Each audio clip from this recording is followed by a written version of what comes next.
Welcome to Car Shopping Mistakes. I'm your host, Deshone the Auto Advisor.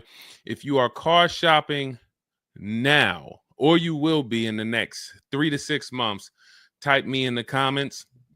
Let us know where you're at so that we can make sure that you have the advice you need to make the best car deal you've ever made and not be spending more than 30 minutes in car dealerships. The name of the game with great deals is to not be spending time in dealerships. The more time you're spending in dealerships, the worse deal you're getting. The worst deal you're getting. Valencia, good to see you. Valencia World says she's shopping. If you're shopping now or you will be in the next 3 to 6 months, type me in the comments and let me know.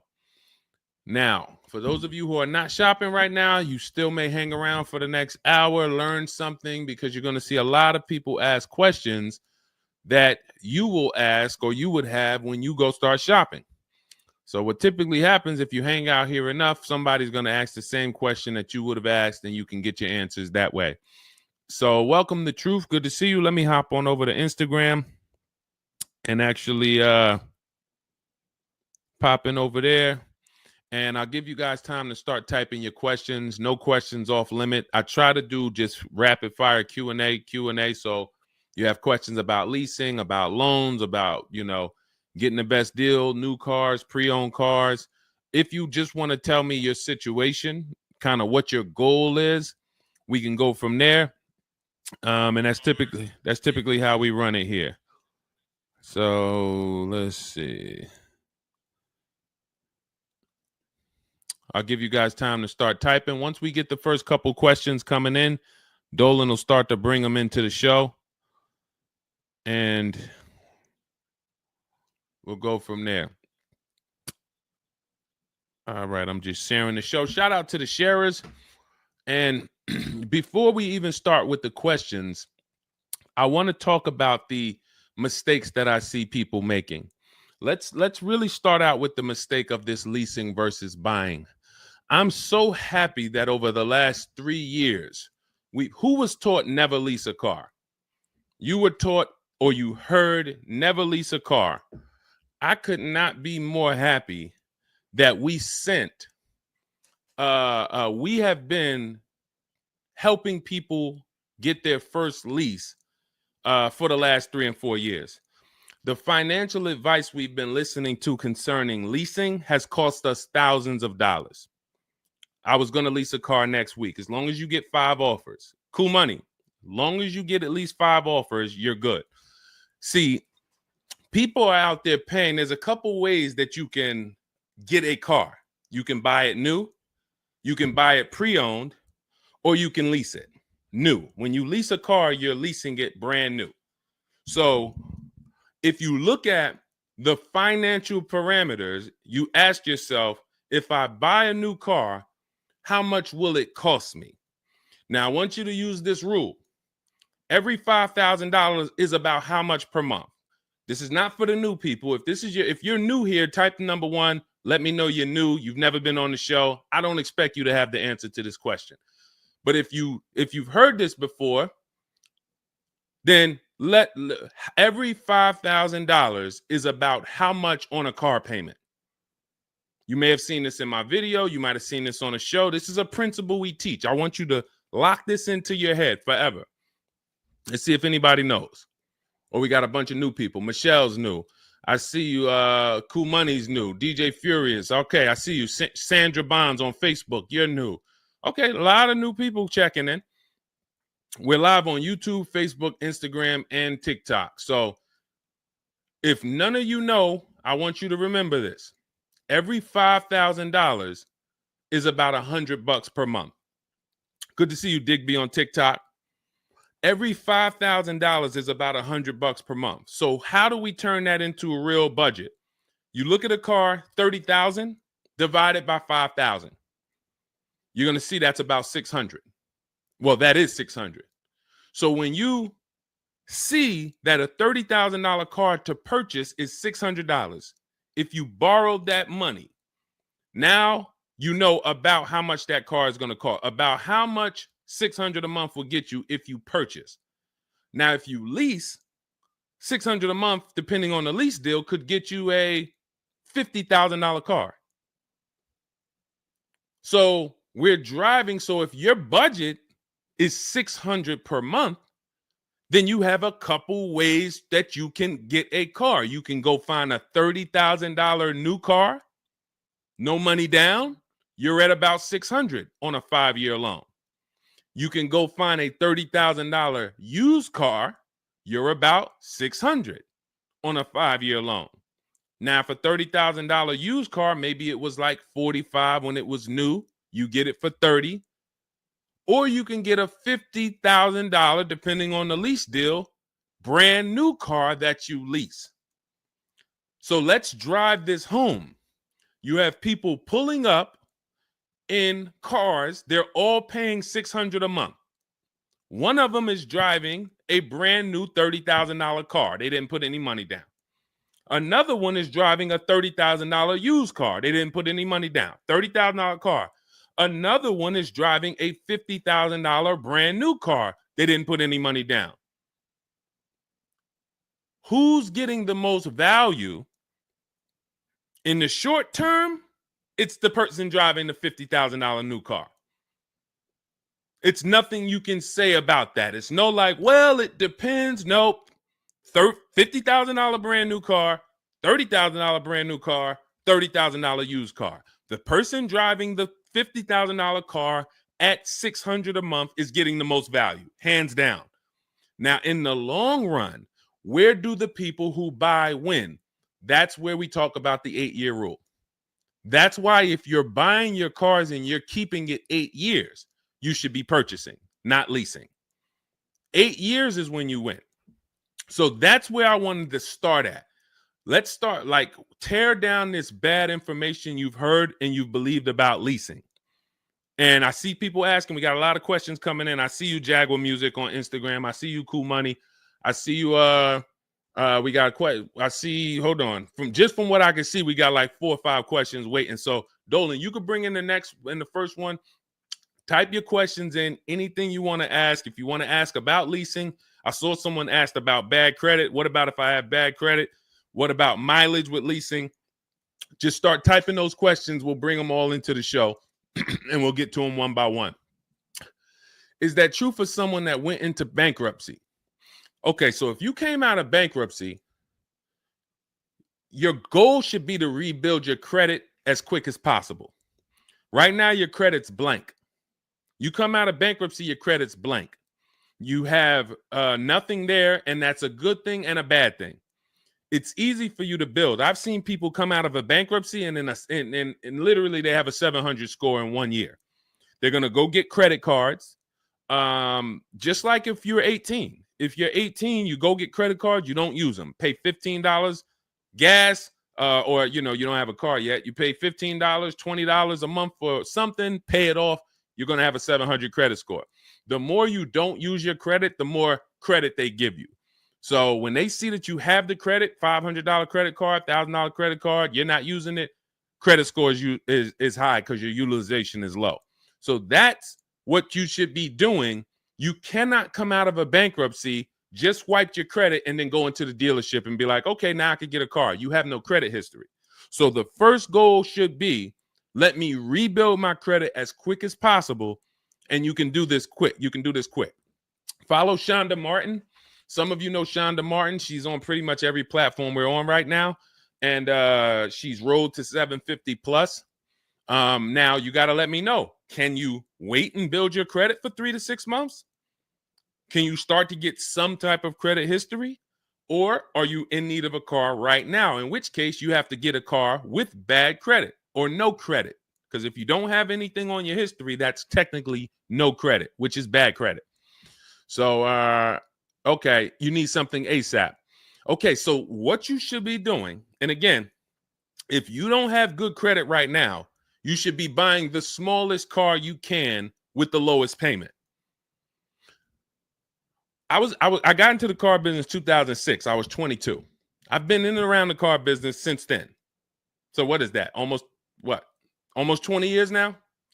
The mistakes come from 2 things. You don't know what to do. A lot of the stuff I'm going to say, oh, I didn't know I could sell a lease, Deshone. Oh, I didn't even know I could sell a car if I don't have the title. It's not paid off yet. I thought I had to pay it off to sell it. Deshone, I didn't know every dealer, every, Toyota dealer has a different price. I thought they were all the same price, like the Apple store. All of that is you didn't know. Oh, I didn't know about leasing. I thought it was this. I thought it was that. I had misconceptions. All of this stuff has cost you thousands of dollars. That's you not knowing. The other problem is you know and you don't do, because now I'm going to make sure you know. So once you know, it's your obligation, or it's up to you if you're going to do.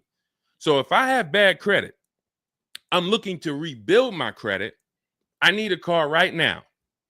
First thing I'm doing is asking myself, in my book, Cars from Home, first step is how many years you're going to keep the car. Because we need to determine, are you going to lease or you're going to buy? Are you going to lease or you're going to buy? You don't determine that based on how many miles you drive or, it's the 8-year rule. Are you going to keep the next car 8 years? Who keeps their cars more than 8 years? Type K. Because you're buying what we call keepers. If you're a keeper, Deshone, every car I buy, I'm keeping this thing 8, 10 years, 12 years. When the transmission goes out, I go and get another transmission. I see we got keepers. Shout out to the keepers. Michelle, we got Chantal. Who are the keepers? Sandra Bonds on Facebook. I see you. Where are the keepers at? K Mathis on Instagram. Keepers. These, you should not be thinking about leasing. Who's the keepers? See, we like to make this clear. Lon, I see you. Kara, keeper. All right. You need to be very clear, because people be like, Deshone, you talk about leasing a lot. Should everybody be leasing? No.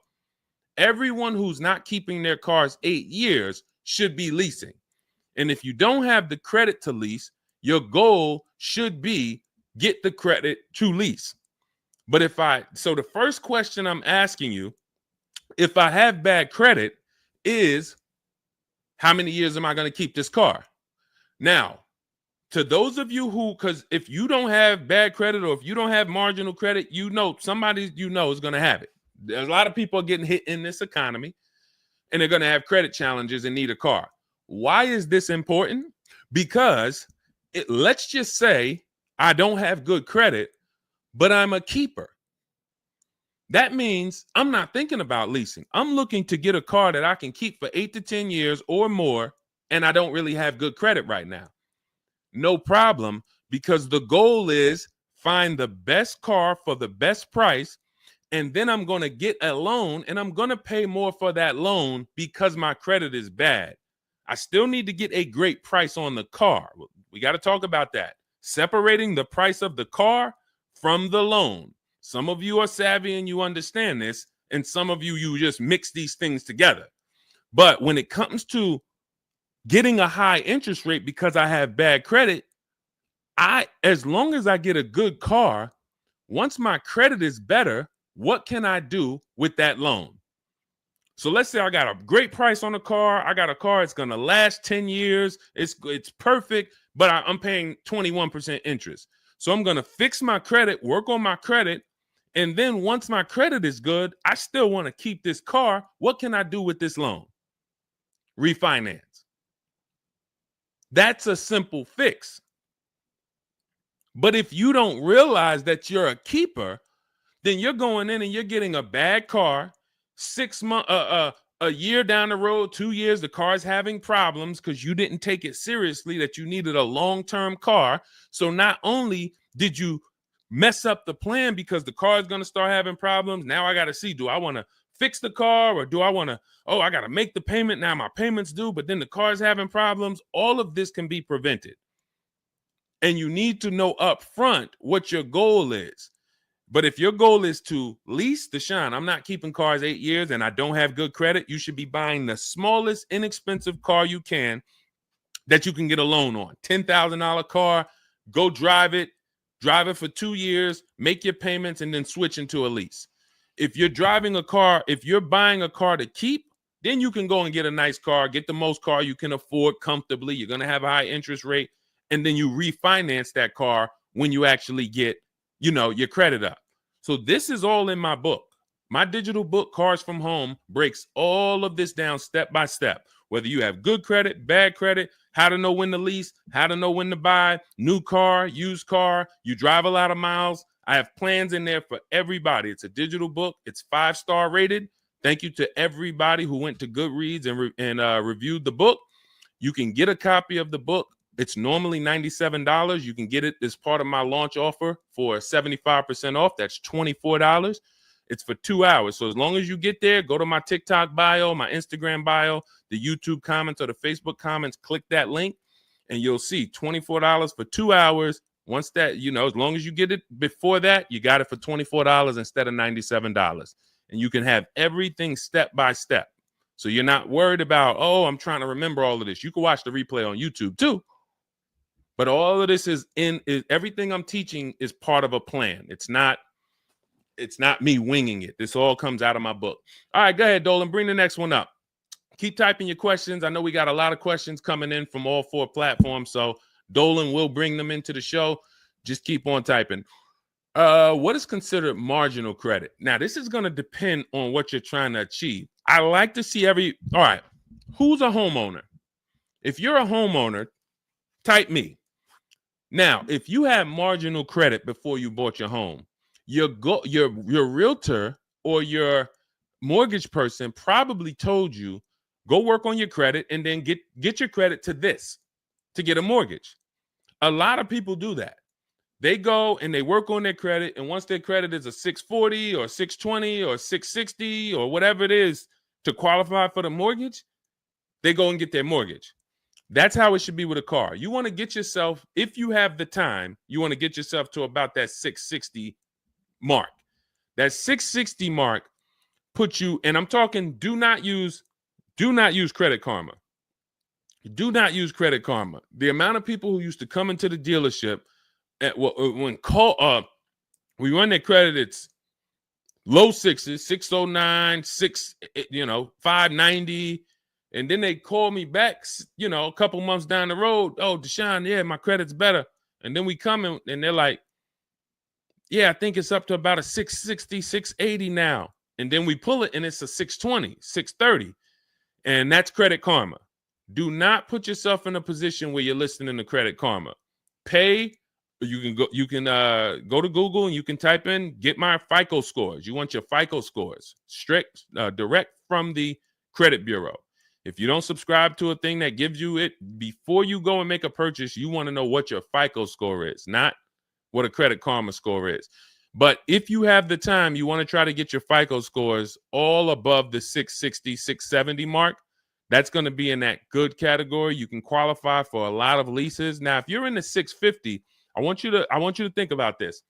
I have something I teach called credit and when it comes to profiles, leasing and credit. It's easier to get a loan to buy a car than it is many times to qualify for a lease. If you got a low 600 credit score, a lot of people will approve you. They're just going to approve you at a higher rate, higher interest rate. With a lease, it can work similar.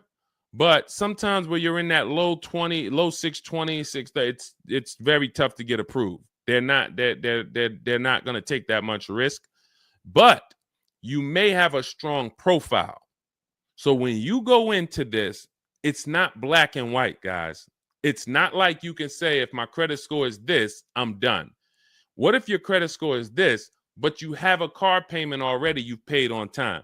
When I worked for Mercedes, I worked for Mercedes for 5 years. We'd have people whose whole life was falling apart, but they never missed a payment on their Mercedes, and they get approved all the time. Everything else is falling apart, behind on the home. But if Mercedes sees you pay them, you got approved. So what I say is a current car. That's why those of you, if you're building to get a lease, if you're building to get a better car, pay that car on time that you have now. Because the best thing you can do is have a history of on-time payments on your car. That means a lot to a bank versus missing the car or putting the payments on the back because you thought that somebody told you could do that and it wouldn't affect your credit. A lot of people learn the hard way. Oh, I thought when I put the payment on the back, it didn't show as late. It does. So we again, I'm here to tell you everything from the inside. I've been helping people for years. We have people all around the country. You know, we'll bring a lot of them into the show. Marguerite, Brian, you know, a lot of the people who write in, Sheree. But we have this. I'm telling you from the inside, not from your perspective. I'm not like the public, and it's like, oh, this guy this guy must have really learned about buying cars because he's teaching. No, I'm from the dealerships. And, you know, if I wasn't doing what I was doing for 10 plus years, that was my job in dealerships, working with people, looking at banks, looking at credit reports, sitting there, seeing people turn down, seeing negative equity. So that's where my solutions for you come from inside. And so I would tell you, try to get to that mid sixes mark. And you'll put yourself out of a manipulation zone. You can qualify for a lot more things. All right, I see you, Michelle. I see you. Kim Randall, good to see you. The Savage Mama checking in. Abdul checking in. Good to see you. Go ahead, Dolan. You can bring up the next one. All right. Shout out to Dad. Y'all running the likes up on TikTok. Thank you so much. Thank you to everybody who's double tapping the screen. We appreciate you. Can you talk about putting money down or not when purchasing a car? So important. Listen, this is a good one. This is a good one. I don't know who asked this question, but this is a good one. Can you talk about putting money down or not when purchasing a car? So here's how you want to make sure your down payment never gets taken if you are purchasing a car. You must separate your monthly payments from the price of the car. You make the mistake sometimes of going in and saying, what's the payments on that car? Who's ever said that? Hit the like button, type me. You ever said, hey, what's the payments like on that car right there? The reason why we don't do that is because you're actually mixing two transactions when you do that. Thank you for being honest. Shout out to the people who are being honest. You're mixing two transactions. You're looking at the price of the car and you're looking at the loan details, which equate to your monthly payment. See, if you pay cash for cars, then you understand you don't care about the payments. You go in, you're trying to find out the out the door price. What is my out the door price from the car for this car? If you're doing it our way, you're doing this from home. Bunch of dealers submitting offers to you. They're out the door offers for this car to your email, bidding war. We'll talk more about that in a little bit. That's the Cars from Home way. But once you get the out the door price, you then say, all right, that car that I want, $32,000, including all my tax, all my fees, $32,000. I pull up my auto loan calculator. How much is $32,000 on a car payment? Well, 5 years might be around $620 a month. 6 years might be around $550 a month. Okay. Do I want my payment to be that high? If I could afford that payment, do I want my payment to be that high? You see how we've separated the price of the car from our loan and our monthly payments. This has nothing to do, and this is what we call the 3 pillars of great car deals. 3 pillars. You cannot get a great car deal if you're mixing these 3 pillars. First one, who I buy my car from. Second, who I get my loan from. Third, who I give my old car to and sell it to. That's why we don't say trade here. That's a curse word. Forgive me if I even saying it. And if, we get some questions about trade-ins, we'll explain why we don't trade cars. So we have to separate these and bid out each one.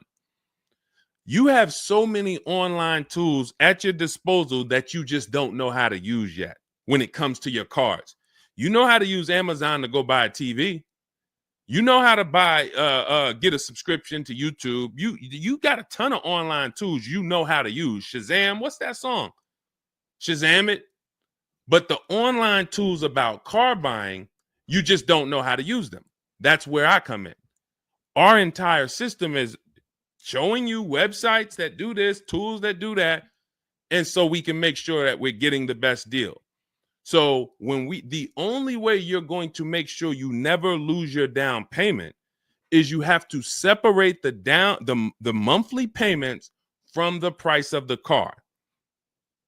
If you go in and say, hey, how much is that payment? The car salesman says, well, how much can you put down? Well, I don't really want to put any money down. Well, all right. If I had to, I guess I could put down like 3, 4 max though. But I'm trying to be at like $600 a month. You're working your loan out with them. That's a loan. And let me tell you how.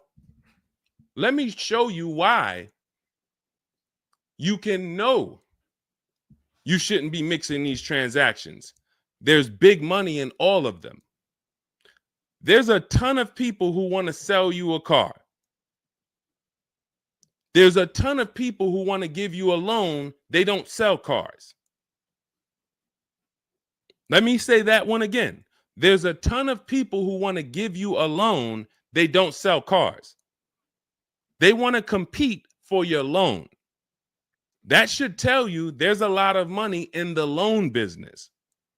Then there's a ton of people who want to buy your car from you. Your car you have now. You're the one you're like, well, I just normally go trade the car in. Well, how many offers are you getting when you trade the car in? Well, I usually just get the one from whatever the dealer says he's going to pay for me. Okay. So there's a ton of people who want to buy that car from you. They don't care about selling you a car, and they don't care about giving you a loan. So when you buy a car from a dealer and you give them your old car on trade-in and you get your loan from them, you just gave them 3 transactions. You did 3 transactions with them in one. Do you see why it's impossible for you to get a great deal doing that? Type $signs if that makes sense. Who's locked in? Because I know sometimes we only got a couple people that be watching. Some people, man, you're cooking dinner and you're like, I hear you, Deshone. You're not gonna save $5,000, $10,000 like my students, and you're cooking dinner and you're just trying to listen in on the side. Look, you're not gonna get this. Look, person got a Kia $439 a month, $35,000 car. Look, save probably $6,000 off the car. Melissa, $12,000 that she got from Carvana. Let me just read something from people who are locked in, so you can, maybe this will inspire you to get locked in. All right, this is Melissa. 4 days of leasing like a boss. That's our system we follow for getting our leases. Started with a Kia Telluride as first choice. Quotes for 36 months, 15,000 miles a year. Ranged from 642 to 653. Went to a Honda Pilot. Ended up getting quotes as choice B from 616 to 713 after contacting every dealer in North Carolina. She did this from home, right from home. She got after contacting every dealer, the dealer I ended up leasing from originally quoted me 719, came back at 616 in 3 days with 0 due at signing. This is on a, where's her car at? I can't see. Hold on, 616. Oh, that one wasn't clear. All right, here, let me read this one. Thanks so much for these resources. I read the entire book last night. Already been underway trying to put my deal together. What a great book. I have my quotes together, and now I'm ready to take the next step with the calculator. Big fan of your channel and the resources. However, when we shop for 12,000 miles per year, do we adjust to 15,000? So these are people who are taking action on a plan. So when you see the plan, there's going to be different results. If you're out here winging your car process, oh, I hope I did this. Oh, shoot, I thought I watched the Instagram video. They told me don't say that. I shouldn't have told them I had a down payment. You're not going to get it. You're not going to save $5,000 or $10,000 on your car payment, on your car transaction accidentally. You don't just slip into that. So lock in and grab this lesson now. I need to separate my transactions. Who I buy my car from is one transaction. I'm going to bid it out. I'm going to give a bunch of people an opportunity to sell me this car. If I'm looking at a used Toyota Camry, I want to see every Toyota Camry within 150 miles, and I'm going to narrow it down, and I'm going to pick the best one, independent of my loan. My loan is a whole nother story, because when I shop for my loan, I'm going to do the bank bidding war where I can have multiple people. I don't even want to mention that without telling you about it, because it's like, whoa, what's the bank bidding war, Deshone? Okay, so you can have multiple banks and credit unions compete for your interest rate in a small period of time, and it's going to weigh on your credit score like one hard inquiry. Like one hard inquiry. Mamba Mentality, I love the name. I love the name. Why can't I do a super chat? I don't know. Yinka, good to see you on Facebook. IB Johnson. On one hard inquiry. So let's just say, and so when you get your loan, how do we know that 5.2% interest rate was the best? How do you know that the 7.1 interest rate was the best if you have no other offers? And what we've been used to is we're just going to go with our bank. We're going to go with our credit union. We're going to go with the dealer's bank. Why? We're going to make these people compete. And when you do this, when you do it this way, you can have people compete in a short period of time and get multiple offers on your loan without it affecting your credit score. But it has to be done in a small window of time. Now, if you Google it, rate shopping, it'll say between 14 days and 45 days. You do it our way, it's going to take you 48 hours. And you don't do this until after you find your car. After you find your car is when you do a hard inquiry. You let these banks and credit unions compete for your loan. And again, you notice I've already found my car. I already got the best price on that car right there at ABC Motors. I got that thing on hold. Don't pick up the car the same day. As much as they're going to ask you, hey, you want to take it home today? You want to take it home today? No. If I take it home today, when do I have time to go shop my interest rates? I'm not taking it home today, but let me get my buyer's order with my numbers on it. Let me go home and let me actually do my shopping for my loan and my interest from home. And then if you can actually beat that rate, it's a competition. But because you didn't know that you could let multiple banks do this in a short period of time, you're only going to your bank. You coming back with a 6.49. Well, I guess that's good. What if somebody could get you a 5.49? Do you know how much a difference between a 5.49 and a 6.49 is on a loan? Could be $1,200. This is why we're getting all the money. So again, all of this is in my book, digital book, Cars from Home. You don't have to wait for it to come in the mail. You can have it by the end of the show. It's in my TikTok bio, Instagram bio, Facebook comments, and YouTube comments. Normally $97, but you can get it as part of our welcome offer for $24. As long as you get there before the 2 hours is up, you get it for 75% off. It'll have everything in there. That is the bank bidding war. If you're not, again, before we go to the next question, if you're leaving the dealership wondering, if I was to walk up to, yo, Deshone, what's going on, man? Hey, I just got this car, man. What do you think? Okay. Did you get a good deal on it? Yeah, man, I definitely got a good deal. How do you know? If you're not saying to me, yo, man, you know how many offers I saw? Man, I got about 6 offers on this car from different dealers. This was the best one. Okay, you did good. What about your loan? No, man, listen, my bank competed, credit union competed. The dealership told me none of their banks could beat what my bank gave me. Congratulations, man. You got a great deal. But if you don't have that same confidence, you did not get a great deal. And now you're driving in a $30,000 car, $50,000 car, and you don't have the confidence that you actually didn't leave thousands of dollars in these dealerships. This is crazy. And when you get mad and stop accepting it, you'll listen to what we're telling you to do. If you think you deserve that abuse, then you're going to keep doing the same thing. That's why you got to unlearn. Okay? So separate your transactions. Who I buy my car from, I'm getting multiple offers for. Who I get my loan from, I'm getting multiple offers. Who I sell my old car to, I'm getting multiple offers. And with the internet, I can do all of this right from my house. Right here. All right. That's the Cars from Home way. Let's go, Dolan.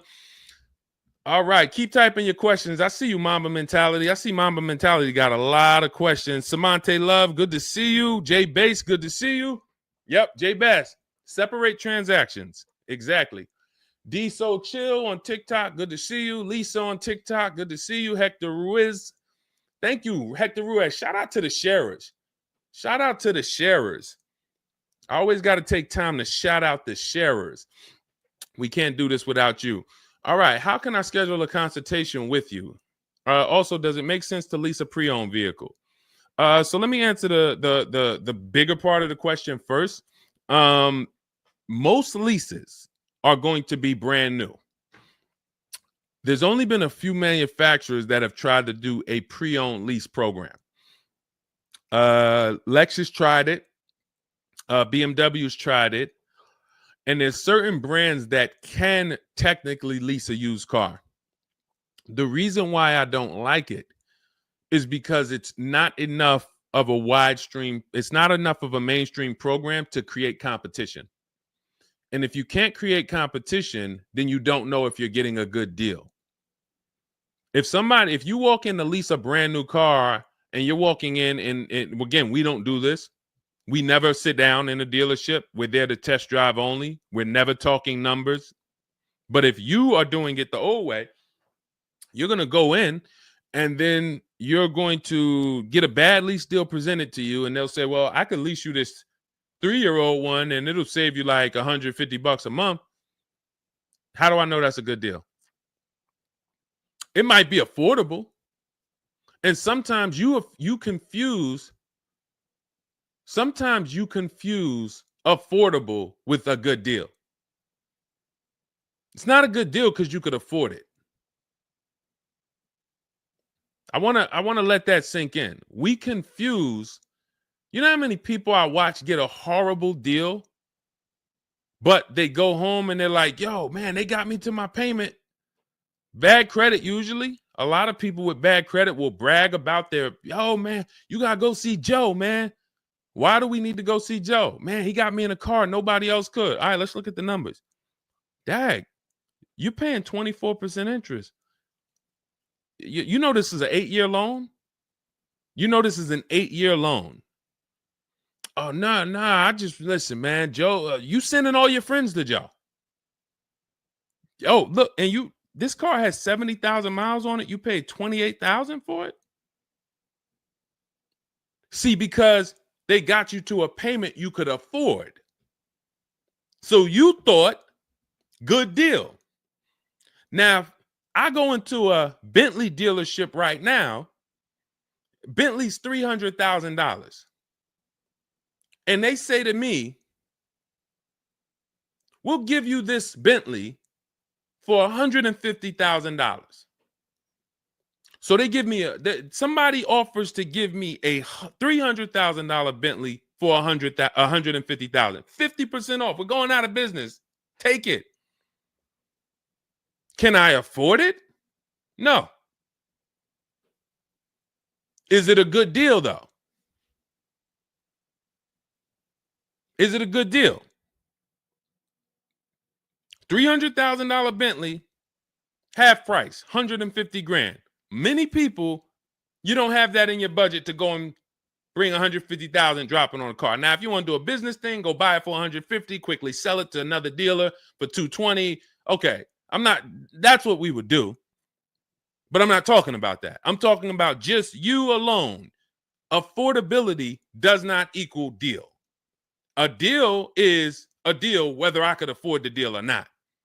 And the only way we know a deal is to actually get multiple offers. There's no other way. So I'm going to continue to say it. There is no other way. I've been in the car business since 2006. There is no other way for you to know you got a deal without comparison shopping. Same way if you walked into a grocery store and there was only one, you walk into the Dorito factory. There's only Doritos everywhere. No other competition. They sell them for $7 a bag. There's no competition. So everybody who's in the Dorito factory is paying $7. But when they go in the supermarket, Doritos competing against Lay's, competing against Wise. Oh, you can't be $7, Dorito. You might have to be $4 this week. You might have to be on sale this week for $2.99. Competition. It's everything else. So a lot of what I'm saying to you will click when you realize that you've been programmed to buy cars in a way that you don't buy anything else up. You don't buy anything else that way. Everything else you buy in your life is competition. People competing. Everything else only with cars, we look at one offer. So that's why when you come home, start to look at the whole market, you're going to love this. You're going to be like, man, I don't know how I didn't start doing this before. What I'm teaching is not, the whole Cars from Home system is not rocket science. We just use the internet to create competition. That's how we get crazy deals. That's how you see Alex graduated, was able to get a new lease for my partner, sold his old car to Carvana, bid that out.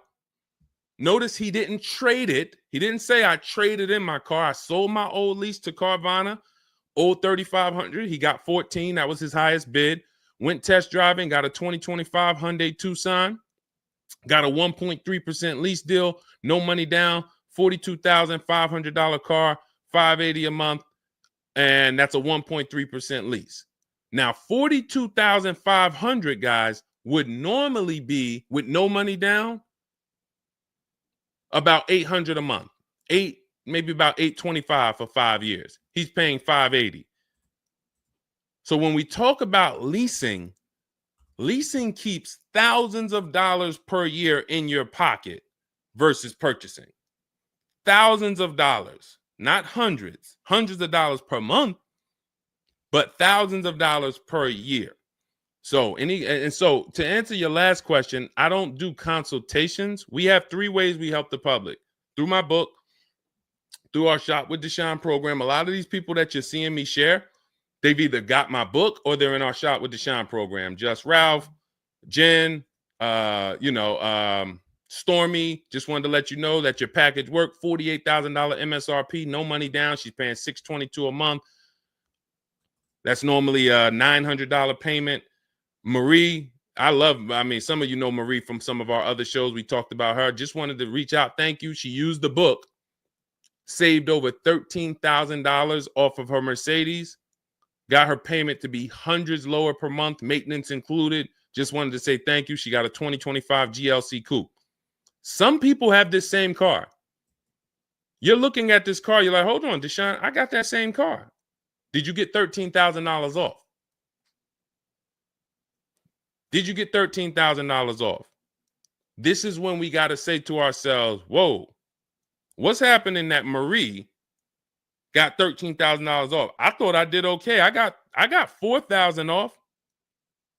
You see how dangerous it is when you don't get multiple offers? You thought, man, I negotiated, man. I was in that dealer for about 5 hours, man, to get that $4,000 off. Marie never went into a dealership and she got $13,000 off. So you just made a $9,000 mistake. So you could either change your behavior, go grab my digital book, Cars from Home, learn the same thing, use the same strategy step by step that Marie just used, and you could eliminate you making these types of mistakes, or you can continue to do what the car business wants you to do. So in my digital book, you have everything. That's why it's called 7 Steps to Saving Time, Money, and Avoiding Dealerships. It's in my TikTok bio, my Instagram bio, YouTube comments, Facebook comments. You can get 75% off for the next 2 hours. So you won't pay the normal $97. You get it for $24 if you get there before the welcome offer expires.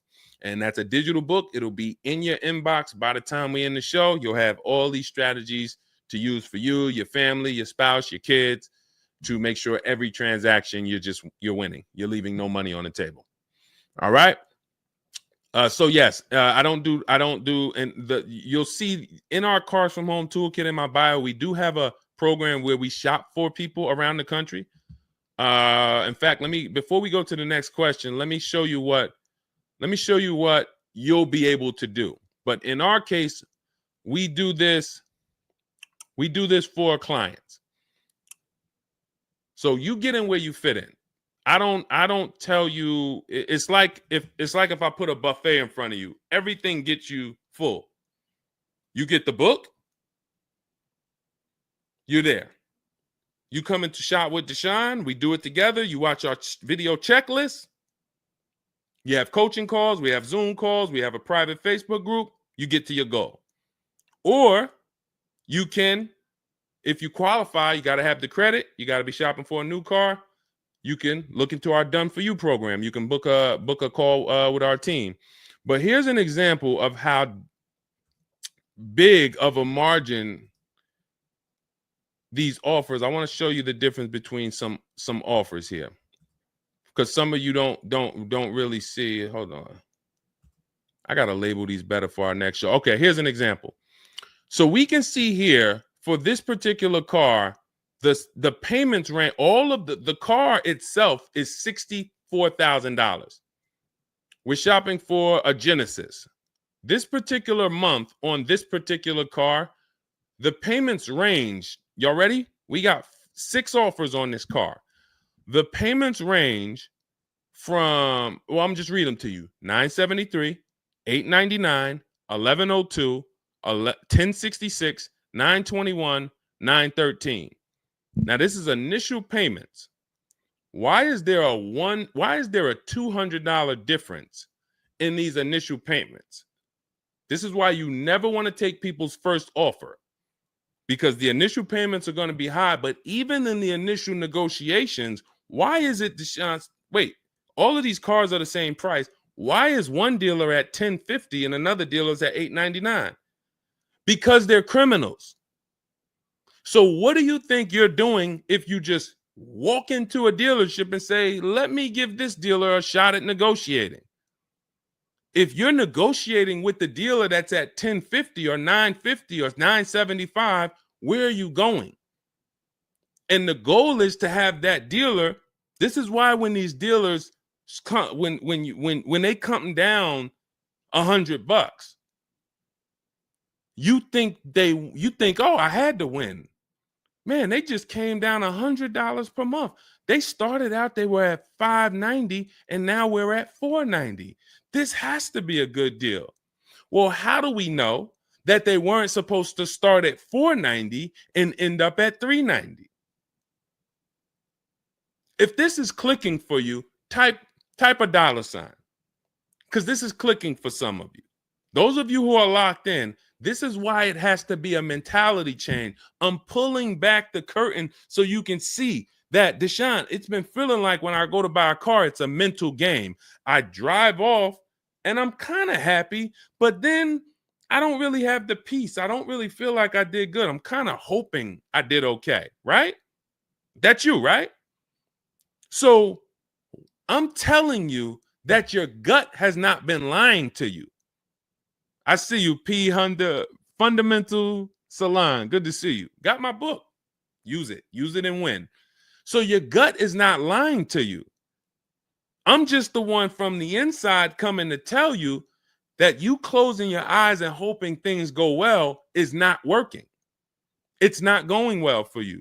If you looked at other people, they're doing better. If you looked at people with strategy, they're getting cars for $200 a month less than you. They're getting $5,000 off less than you. They're leaving knowing that they got the best deal because they saw so many offers. You're hoping, and that hope is not leading to that. Hope is a bad strategy. So what you want to do is you want to change your mindset and realize that the dealer's whole goal is to keep you from shopping. If you burn that into your head about the car business, the entire goal of every dealership is to keep me from shopping their competition. And if you know that, then you're not going to go into the dealership. You're going to say, all right, how can I be at home and do this from home? Again, that's all in my book. But even if you want to make calls, there's some people, you've been on to this since 4 years ago, 10 years ago. You're like, Deshone, man, I knew, man, I don't go into those dealerships. I call around, I'm going to get me a bunch of offers. And by the time I get there, that's when I'm picking up my car. You've been on to this truth for a long time. Some of you, I'm not telling anything new. Some of you, you're like, whoa, I didn't know that really. I thought that it was all about going in and just negotiating. No, because 80% of dealers are never going to give you what we call a below market deal because they got too many other people walking in that's willing to pay a higher price. So you have to find the dealer who is going to give you that low payment out of the whole market. That's why this is a bidding war. And when you start to do this, you're going to be like, yo, why does it seem like this is kind of fun now? I kind of enjoy this. Is like a game. And you're the prize. So instead of feeling like you're begging, oh, come on, can you do another $500 off? Come on, man. I'm only asking. Get me from 520 to 499, man. You're begging. So instead of begging, you got people now competing for you. Whole different story. That's what we want. That's the transformation we want for you today. All right, let's go. Dolan, next question. All right, Fundamental Salon, I see you. I see you, Jay Bass. I see you, Randall Pine Straw. You got the number 3 gifted badge. Thank you. Y'all lighting up the lights on TikTok. Thank you so much, Monica 9300, BKS Aggie, Timothy Garces, Drew Saberton reposted the broadcast. Thank you so much. Shout out to everybody sharing this. What about military personnel? What's the question? Just rewrite that question because I don't know. What's the question? I know what about military personnel. I don't know. Are you asking about military rebates? I don't know. So just kind of give me a full question, and then I'll be able to give you a better answer. Hello, I'm planning on purchasing a 2025 Escalade. Any negotiation between the MSRP and the invoice? Of course. Now, if you walk into a dealer and you say something like that, what is the dealer going to say? So let me ask everybody who's watching. We're live on Facebook, TikTok, Instagram, and YouTube. If this person casually walked into the dealer and said, hey, is there any negotiation between the MSRP and the invoice? What do we think a smart dealer is going to say? Not an honest dealer, a smart one. Thank you, Sassy. No. No. And you know what's crazy? They're going to say it in a way that makes you believe it. So if I put my car salesman hat on and I switched it to kind of for myself, this is what it would sound like. Or is there any negotiation between MSRP and invoice? Not really. On these cars, I mean, we don't even have a lot of them. A lot of people are trying to get them now because the tariffs are about to hit. And even though this is an American-made car, some of these parts, they're produced in Mexico. So there's not, we really like to, a lot of dealers are selling them over MSRP. In 10 seconds, I just took you to, whoa, but can I get MSRP though? See, that's why I'm never training you to go in and negotiate with people that negotiate every day, 3 times a day for the last 10 years. You're just not going to be a match. You might negotiate office furniture. Yo, Deshone, I do office furniture. A car salesman couldn't come in and negotiate with you on office furniture. But you can't go into a car sale and negotiate with car salesmen because, again, the psychology, we just know every question to ask, everything to say. It's a mind. And so some people use it for good and some people use it for evil. And so how do we find out what the discount is on the Escalade? We talk to multiple Cadillac dealers. Now, if you're doing it our way, in my book, I have scripts that I wrote for you. It's all by email. So there's a reason that people can actually go in, use this book, use these scripts, and come out with great deals. This is Trey. Trey got 3 cars using our system. He says, my son was in the market in 2025. He just got a 2025 Blazer. He said, I started sending emails in the wee hours of Tuesday morning. So those are email scripts that I wrote. They're in my book. You have access to them when you get my book. You're using all my scripts. We're not talking. We're not doing any of this by mouth and saying, oh, I got to remember What did Deshone say? Don't, oh, I didn't want to say that. None of that. There's no room to make a mistake. We're just typing, copying, and pasting. He says, emailed 25 to 30 dealerships, got 8 offers, closed the deal in 2 days. 2 days. So some of you, you're like, Deshone, I need a car in like 2 weeks. No problem. Trey got his in 2 days. So once you start this process of engaging with the dealers, you'll get a car in 3-4 days if you're slow, because that's the way it's set up. So he gets a $56,000 car. He closed the lease at $560 a month on this Blazer electric vehicle. $560 a month, first month's payment due at signing.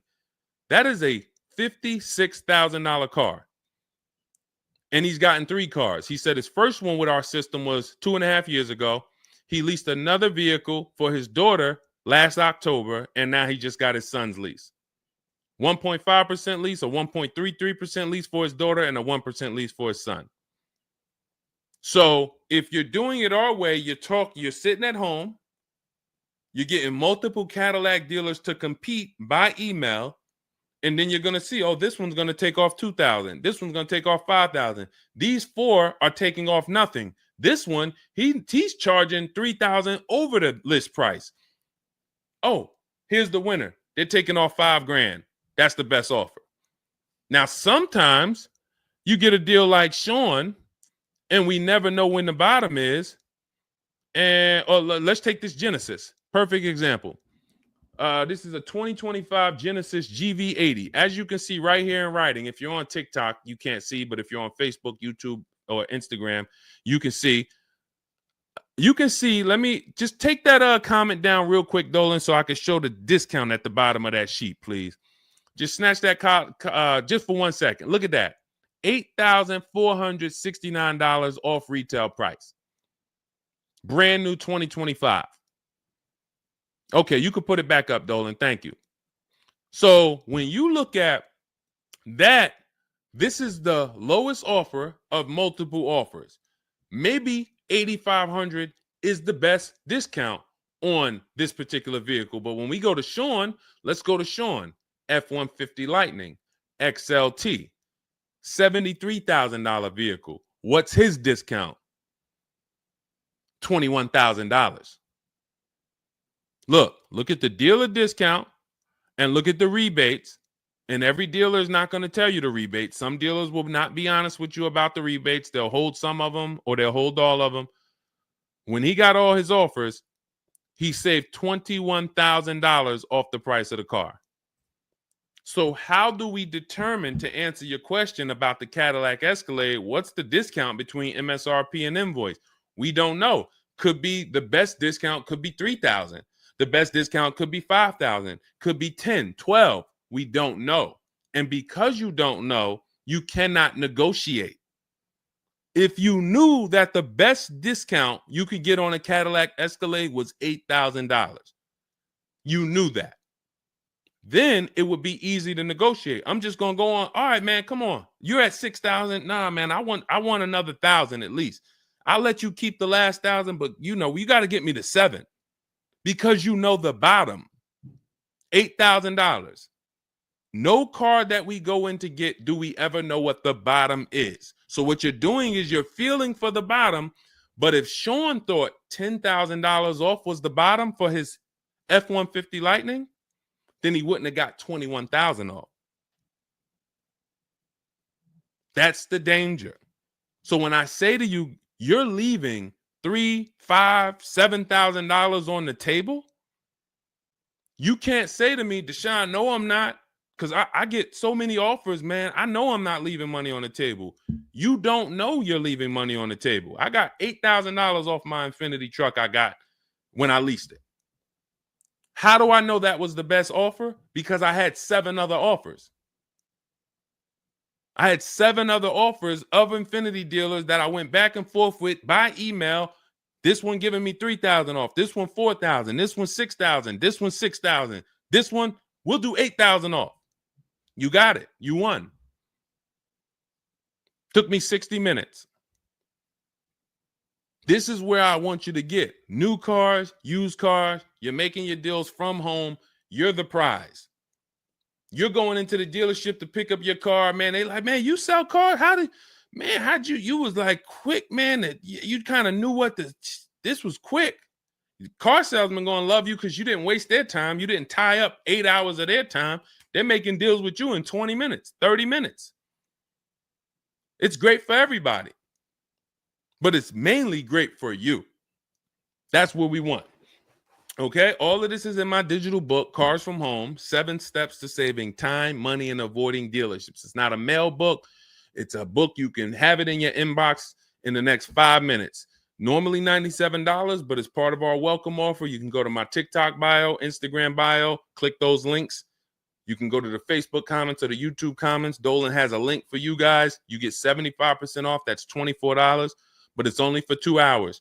Now, if you visited earlier, some of you, I did a show, my last show, you might have visited the link and you missed the countdown. You'll see it's gone. So you want to make sure when you actually go there, even if you come back in a couple minutes, don't let that timer hit 0.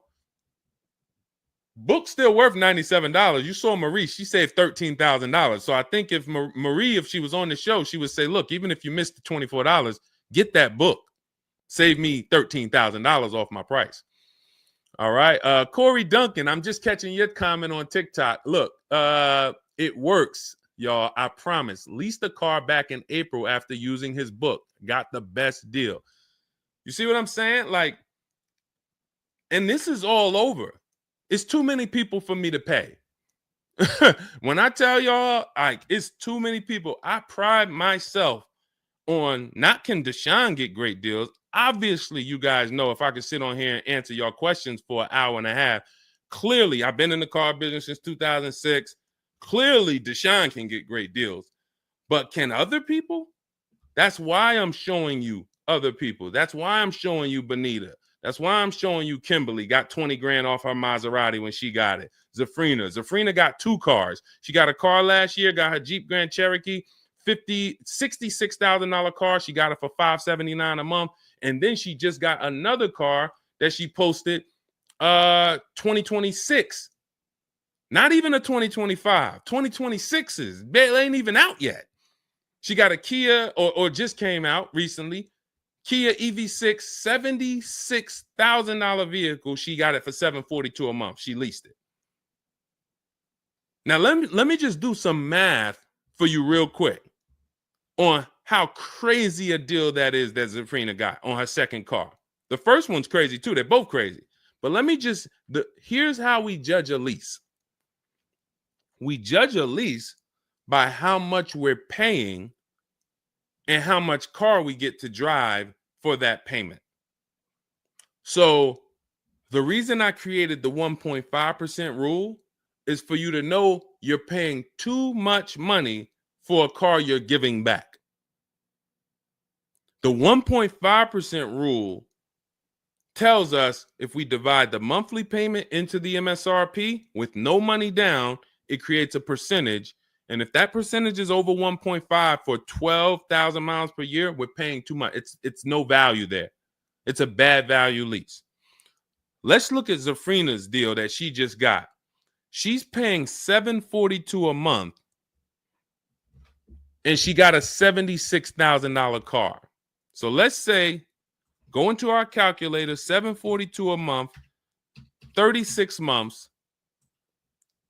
That equals $26,700. That includes taxes, everything. That is how much she's giving them for 3 years to drive this car.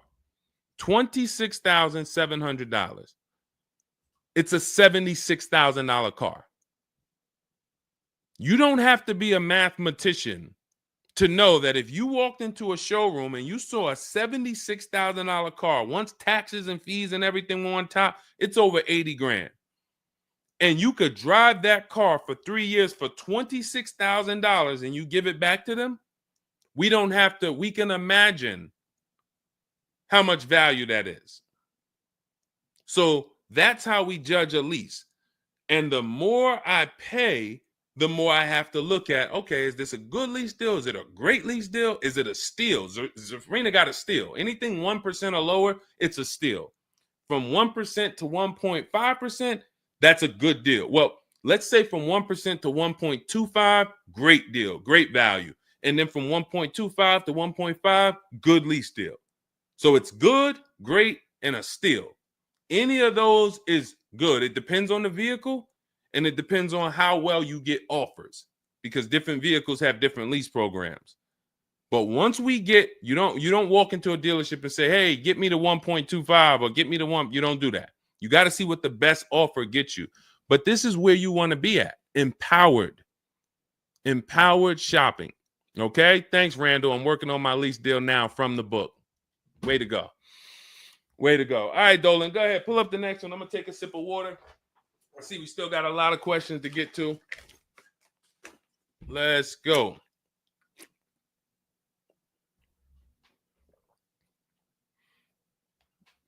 Mark is me. Good to see you on Instagram. Checking in. All right. Let's go. Does it matter if you email or call a dealership to find out the best price? All right. No. You just got to realize it's going to be different things that come with phone. The reason why. Okay. Who's a good negotiator? All right. Let me put it like this. Who's not a good negotiator? Let's be honest. Who's not a good negotiator? Type me. You're just not. It's not your thing. You don't really like confrontation. Not a good negotiator. Let's go. Who's gonna be honest? Oh, we got a bunch of good negotiators on here today. Bunch of good negotiators. Where we at? Hershey. What's going on? Randall, Sassy. Who's okay?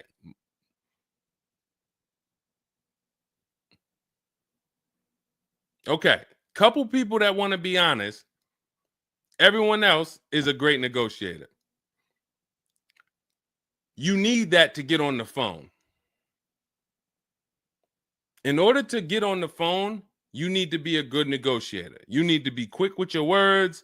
You need to be, and that's what's going to happen when you're calling to get deals. Now, if you're calling to get deals, you just need to be able to know exactly what information to give and what information not to give. So let's just say you call in and you're trying to get an offer, and somebody says, "Hey, wait, I need your credit." Okay, are you gonna say, "Well, no, actually, the people I've been working with, they haven't been asking for credit. Just assume tier 1," or are you gonna, fumble through that? And if you so this is what you're going to get. That's why I say if you're calling, you could try asking for sales managers. But the reason why email far exceeds getting the offers by phone. Now, look, getting the offers by phone is way better than walking in. But if you get the offers by phone, you still have to you have to try to lock down who the good dealer is, because you're not going to really have anything in writing. And that could be a problem. That could be a problem, because whenever you're going in and you're thinking this, that's why everything we do is from home. Your credit app is done from home. If I'm talking to somebody on the phone and I feel like I done talked to maybe 8 dealers, I got 5 offers, and one guy, Matt over at, that dealership it feel like he's being honest. He's giving me the offer. He told me this is what your payment's going to be. It includes taxes. It includes everything. Or this is what I'll sell you the car for out the door. Okay, I'm doing the credit app online because I want all of that firmed up before I get there. I have a video we're going to put out soon about a dealer who we just experienced this shopping for a client, where the dealer put something in writing. And then when we did the credit app, or the client did the credit app, changed the offer. So when they changed the offer, that means they didn't want to do that offer to begin with. Oh, no, they didn't change the offer. They said the car was sold.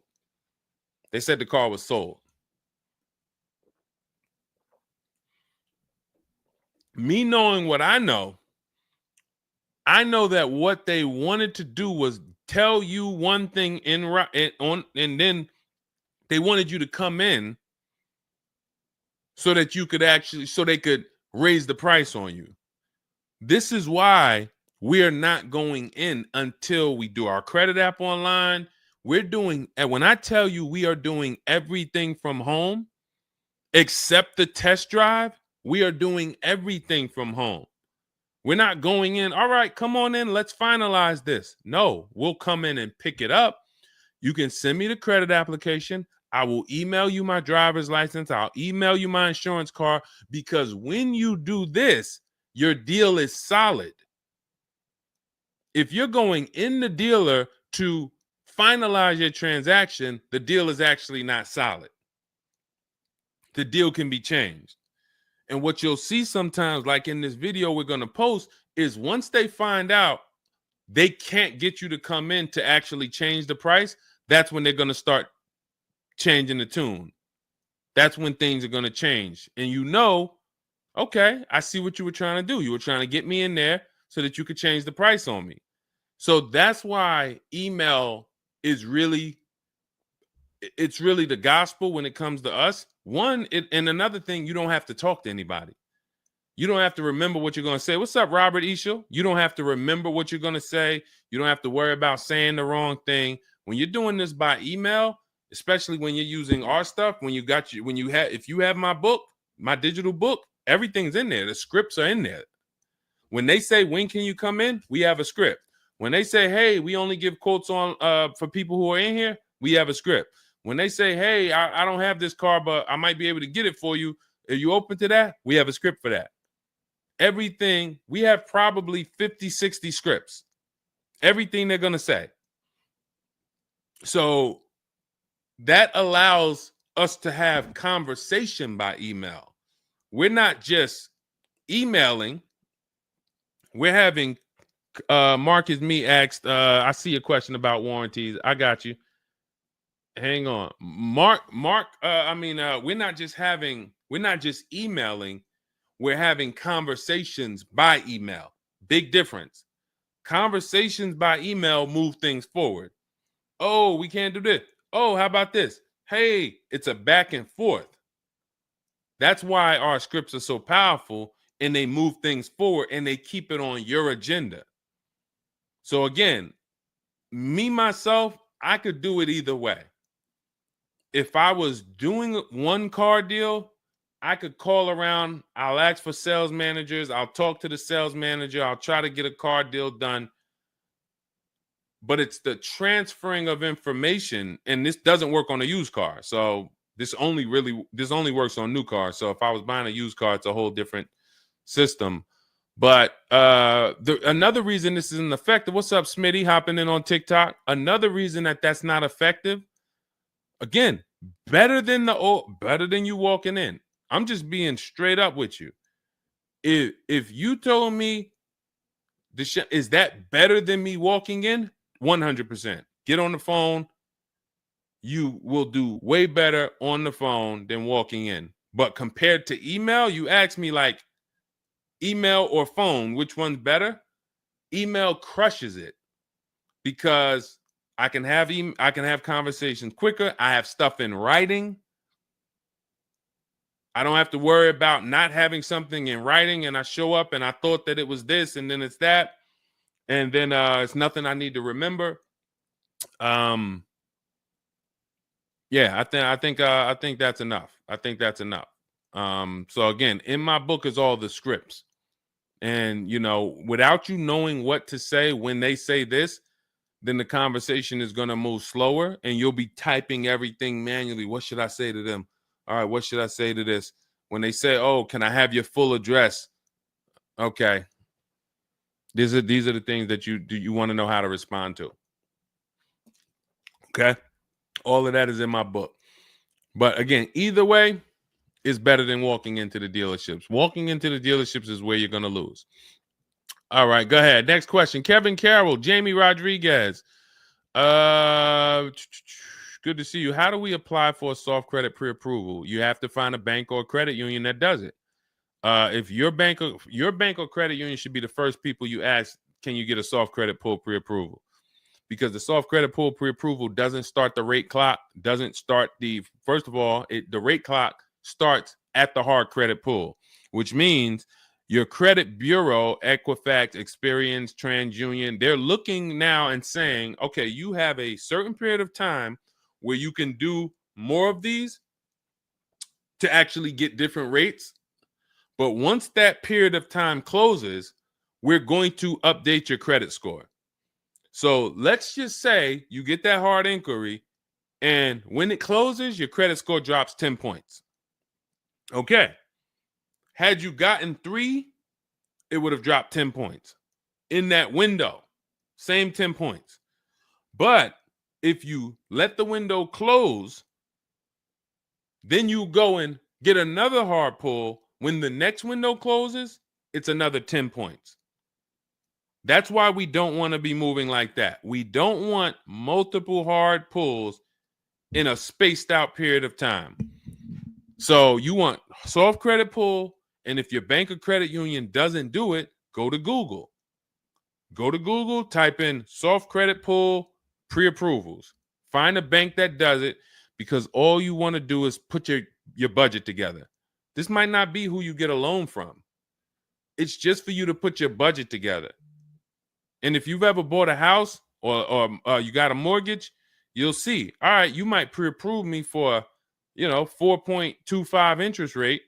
And then once I go to get my loan or my mortgage, it might go to 4.3. It might go to 4.6. It doesn't matter. This is just to budget.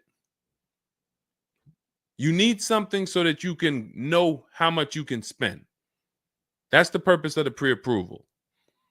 So it's no reason for you to ever give a hard credit pull. You are much better off just using the rule of every 5,000 is about $100 per month. Burn that into your head. Every 5,000 is about $100 per month. So that means when I'm looking at this $30,000 car, that's $600 a month for 5 years. What if I want it to be $500 a month? Then I need to, instead of taking out a loan for $30,000, I need to take out a loan for $25,000, which means I got to put $5,000 down. But if I'm taking out a loan for $30,000, it's going to be about $600 per month on a 5-year loan.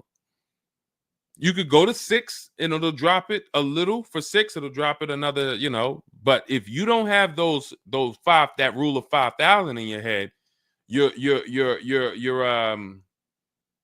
too off in your budgeting. You need to have some type of anchor to what this car should cost me. If I'm looking at a $50,000 brand new car, I don't want to be able to, give me the $600 a month on that. Wait, Deshone already told me every 5,000 is $100 per month. How am I looking at a $50,000 car and saying get me the 600 on that? Just divide 50,000 by 500. You're gonna see, oh, that's 1,000. This thing costs 1,000 a month on a 5-year loan. Yes. No money down. Yes. This keeps you from getting in trouble. This keeps you from leaving out the dealership with a 9-year loan. You're at your payment, but your loan is for daggone. It's like if you might not know, it's there's 50-year mortgages. Who would take a 50-year mortgage? Anybody? Anybody volunteering for a 50-year mortgage? Any takers? I didn't think so. No. Why? If you went into a house, $500,000 house, and they said your payment is this for 30 years, but if you take a 50-year mortgage, it drops to this. Nobody on here would be like, okay, yeah, give me the 50-year mortgage. They're available because we've learned that 30 years is the longest you would take a mortgage. And that needs to be 72 months with cars. That's why I tell you 72 months should be the longest you ever consider for a car loan. And if you go in with these parameters, nobody can take advantage of you. All right. All right, let's go. We'll wrap in a car. We're almost done. I say let's go. I see we got maybe one or two more questions. We'll see. For lease, I can only go through the dealership finance department. We'll bring that one in next. I see you. I see you on TikTok. Anita, I see you. What's going on? Warranty extensions worth it? Oh, you mean extended warranties? Okay. Are extended warranties worth it? Depends on the car. If you with warranties, you're asking yourself, what's the odds that things are going to break on this car? And then how expensive are they to fix? And this is why when we get cars, we do something in step 4 of my book. There's a 5-minute process we do. It's a Google check where we check reliability. Every car you look at, you should be typing into Google 2025 this reliability. If you're buying a used car, you should be typing in 2023 Kia K5 reliability. And then you skim those articles. Thank you, Renee Cunningham. You skim those articles, and then you see, what are the third parties saying about this car? Are they saying the reliability is less than normal or less than average? There's tons of people who were in love with a car, and then they do this 5-minute exercise and they see owners are reporting electrical issues with the car, software problems with the car. Owners are complaining about the infotainment system in the car. So this is this is what we call bad DNA. This is not something that when we buy used cars, you'll see in my book and you'll hear me talk about on the show. We screen down used cars with title history, service records, accident history. That's how we make sure it's a quality used car. Title, service records, accident history. But you could put all those things together, and if you got a car with bad DNA, it has electrical problems, none of that will fix it. So, Deshone, I did that whole search you told me, man. I did everything. I narrowed it down. I got a good car. I got the best price. But, man, the car is giving me problems. You skipped step 4. You didn't do that Google search I told you to do, right? No, I didn't, man. I didn't do it, man. I skipped that. That right there, now you got a great deal on a bad car. So the things I'm telling you to do take 5 minutes.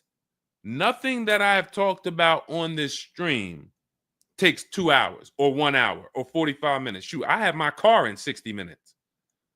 I do the whole process in 60 minutes. So not one thing I have told you takes more than 15 to 20 minutes at a time. So this is a 5-minute exercise concerning this question somebody asks, are extended warranties worth it? So extended warranties cannot fix a car with bad DNA. You want to skip that.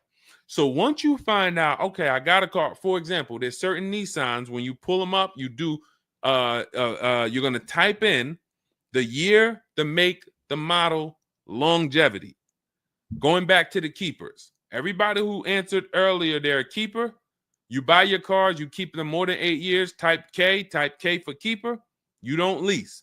I don't want you thinking about leasing. But if you're keeping, you need to think about warranties.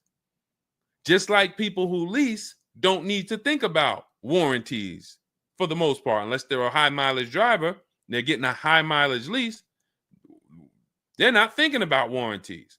So if you're a keeper, you're thinking about warranty, which means you need to look at longevity. There are certain cars you're going to type in, do this exercise, type in the year, make, model, and the word longevity to Google, and you're going to see this car, owners report transmission problems between 90 and 110,000 miles. There's nothing you can do to change that car's DNA. Nothing.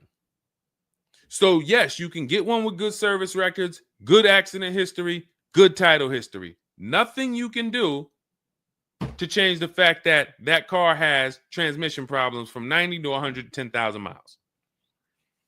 So once you do that exercise, that quick 5-minute check, then we can look at what's the cost of repairs on this car? Is it a Mercedes where when something breaks, it's $2,000? If it's a Mercedes and something breaks, and you can keep typing your questions. If you have a question on TikTok, nothing's off limits. So we got time for a few more questions, but you got to type them in for us to bring them into the show. So are we, once you know what cars, like give you an example, you got a Honda, you got certain cars, they're very inexpensive. Something breaks on the car, the parts are cheap, inexpensive. These are the cars where you don't need extended warranties as much as you need a car when you look at a car that has high cost of repairs. So what should you be typing in for the car you want? Cost of repairs. If you're looking at a Volvo XC90, Volvo XC90 repair cost. Where does it fall? You're probably going to land on an article that shows you the rankings of cars repair costs. If you see that Volvo and Cadillac and Mercedes and all Range Rover, Land Rover, they're up here, then you need an extended warranty. Because when one thing breaks, if you got a $3,500 warranty, it might pay for the whole warranty. One thing. But if you're looking at a car and it's very low, Mazda or Honda or Toyota or very low cost of repair, then maybe you save the $3,000 and you don't get an extended warranty. You just put that money to the side. So it's going to depend on the car. When I worked for Mercedes, if somebody was buying a Mercedes, I told them, go in there, finance department, buy as much warranty as you can afford. That was my words all the time. Buy as much warranty as you can afford. IDK, following your book to secure a lease. How do I get it without putting money down? We don't shop with money down. So you haven't gotten to that section yet. I'm glad you have the book, IDK, but there's no scenario when you're using our templates and scripts where we shop with money down. In step 3 of the book, which is deal focused budgeting, I explain how down payments come in and I explain the risk of down payments. But when we're in step 5, which is reaching out to dealers where we're getting our offers, there's no down payment that ever comes into the conversation. All of our lease offers are with first month's payment due at signing. That's not a down payment because it's just like when you rent an apartment, you pay your rent at the beginning of the month. When you lease your car, you pay the payment at the beginning of the month. And that's it. That's not a down payment. That's your first month's payment. But no, all you do is just follow the book. There's no again, and stay on the steps. Here's what I want to drive home when it comes to this book. And I see we had somebody, Linda March, on Instagram. I see you. Grab Linda March's question, please, on Instagram, Dolan. Do not read this like this is some seminar. There's 2 types of people who use the Cars from Home stuff. All of our stuff is made to be like you having a conversation with me. If you jumped on the phone with me and you said, Deshone, this is what I want. What's my first step? I would give it to you and then you go do it. I wouldn't say to you, okay, Linda, you're going to do this. And then once you do that, go and do this. And then once you do that, go and do this and then do that. And then by the time you finish this, you'll see this on this website, and then you'll be ready to pick up your car then. How would that go for you? Carrie Ann, Gifted Hands Cash, good to see you on Facebook. Well, how would that go for you? You would be like overwhelmed, confused, messing up. That's the way it is when you get my digital book, Cars from Home, and you read it straight through. What you're seeing all the steps. The last step 7 is delivery or pickup, and I'm congratulating you. You did it. The step before that, we're going over paperwork in the finance department and extended warranties. You shouldn't be there because you should be going through step 1, checking it off. Deshone told me do this. Step 2, check it off. Step 3, and then once you get to step 7, which is delivery, check, just picked up my car.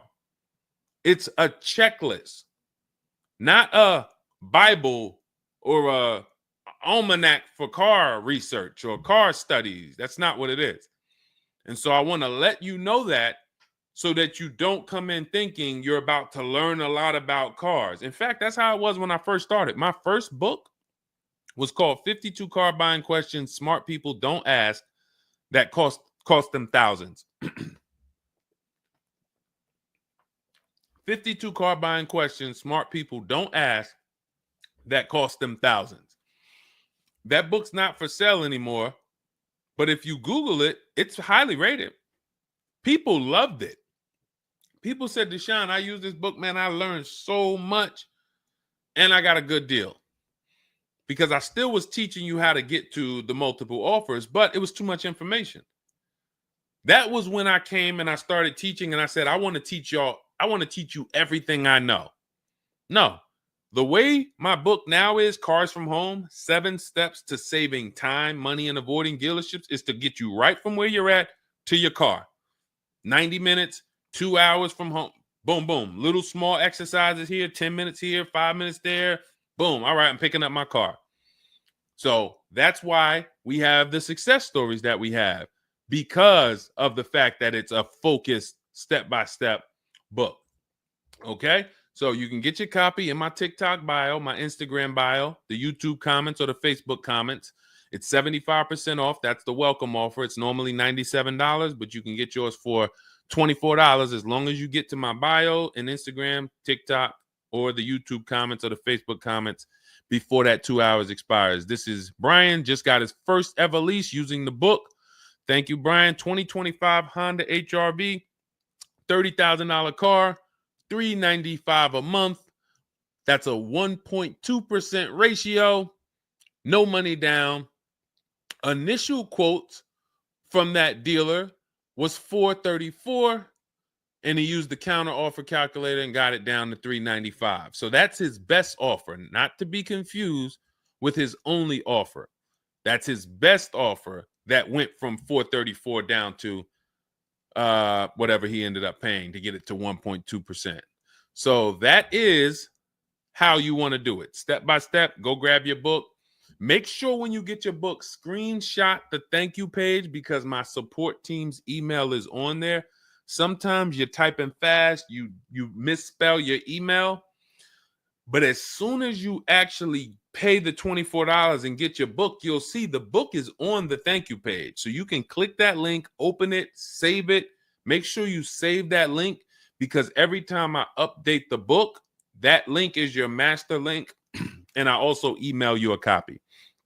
Okay, and then you'll have everything we teach step by step to get as many cars as you want. You'll see, you'll be like Sheree, you'll be like Zafrina, 2 and 3 and 4 cars. Rosalie, 4 cars. Ken, we talked about.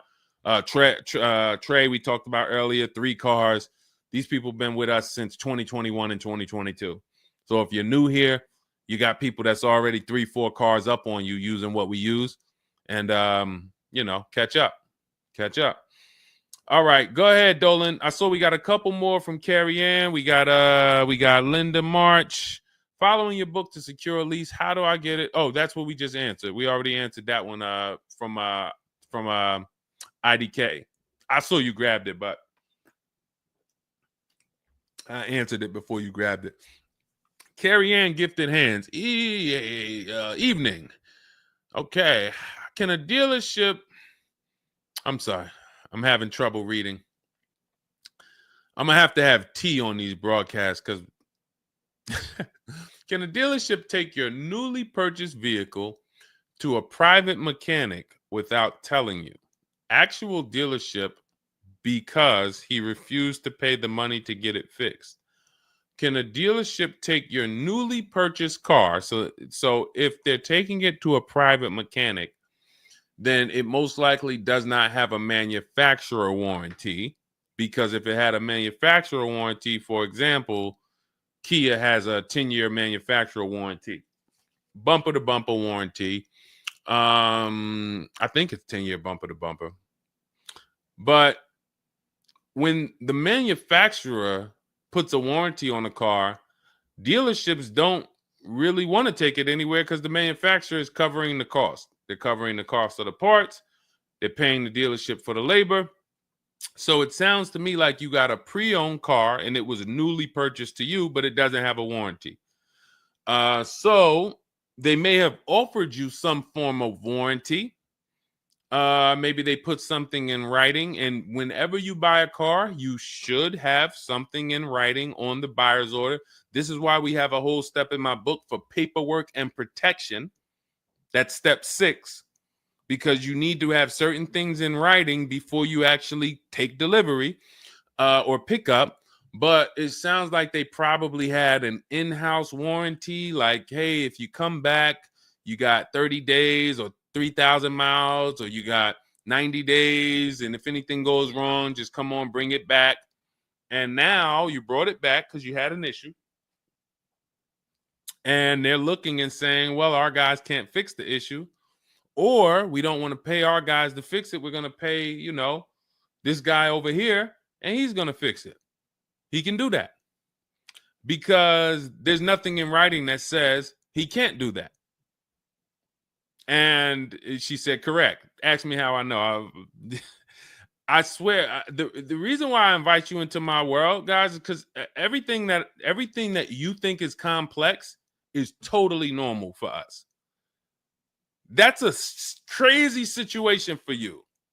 I can tell you exactly what's going on because I've seen this situation for the last 20 years. So when you're coming into our world, it's like, wow, this guy really knows. I see why he can kind of keep me calm, because this stuff is calm for me. That's where I want you. It's like being with somebody and you're going into a scary situation, but they've been here 200 times. Oh, it's dark back there. No, nothing ever comes from back there. When we get up here, you're going to hear some sounds in the bush, but that's just little raccoons and they're harmless. They actually like, oh, okay. You start to get more comfortable because the other person has been here a lot. So there's nothing in writing that says he can't do that. But if it is in writing that he needs to fix the issue, that's really all you care about. What's really in writing is you need to fix this. How you fix it and who you get to fix it, that's your internal business. If you want to take it and outsource it to another mechanic because your mechanic can't figure it out, that's fine. Some dealers have a relationship with a dealer up the road. So if, a used car dealer might take it to a Subaru dealer if it's a Subaru, and they might, but their thing is they need to get it fixed because they're obligated. You said just purchased it, went back into the shop 2 weeks later, still did not have it back. Exactly. So they're going to try to do everything possible to get it fixed. And that may include taking it to someone who they think can fix it. Now, I assume, are your payments due? Did you start a loan? Because this is different if you have a loan and you have my car and I have a payment due in 2 weeks or 3 weeks or 1 week. And if my payment is due, then I'm going to actually wait probably 1 month. And if I don't have anything in writing of when I'm getting this car back, then I'm going to make a police report. And because now I'm getting ready to either unravel this deal, you got to give me a car. I need to, and watch this. Why the police report? It's to document what's happening. First of all, people don't like to see police pull up to their, it's leased. It's a brand new car.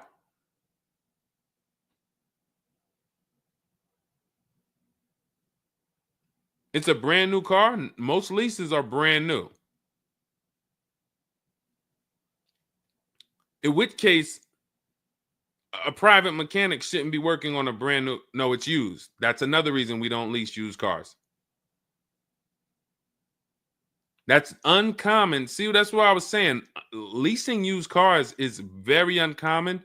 No competition, warranty issues. This is why it's not a mainstream thing. And this is why it's not something that I recommend. But I don't say it's not possible.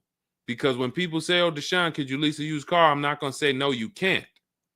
But what I'm going to say is we don't. Now, you have is there a warranty in writing? Did they write something on, because now you pretty much have a payment on a car that's used. That what is the warranty? What did they put in writing that they would cover if something went wrong? They had to put something in writing because they're covering it now. You know, or they have to fill some form of obligation. You paid 2 payments, but what warranty did they give you? Was it a certified car? Because that would give you a year warranty from the manufacturer. But again, I don't think you have a manufacturer warranty. In fact, I almost know you don't, because they wouldn't be taking it to a private mechanic if it had a manufacturer warranty. Originally 32,000, at the end 62,000 through. Originally 32,000, at the end 60,000 through Exeter. Yes. Well, I mean, originally 32,000. I don't know what you mean by that. Is that your mileage? I need to know. Did they put something in writing saying that they were giving you a warranty?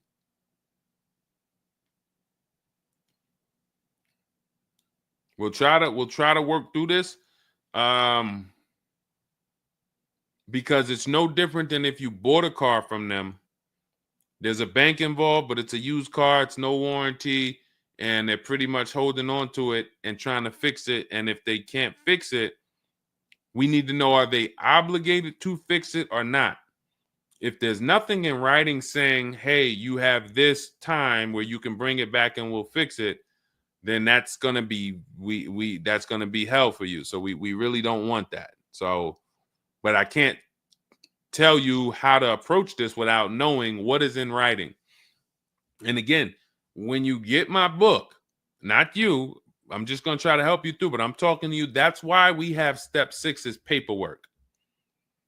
Because when you're sitting there looking at a bunch of paperwork and they're telling you to sign it, okay, sign this now. All right, this is your motor vehicle stuff. This is your okay, do you want this?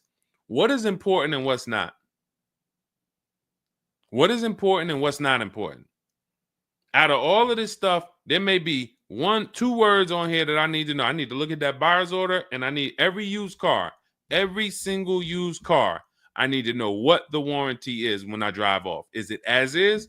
That means when I drive off, it's on you.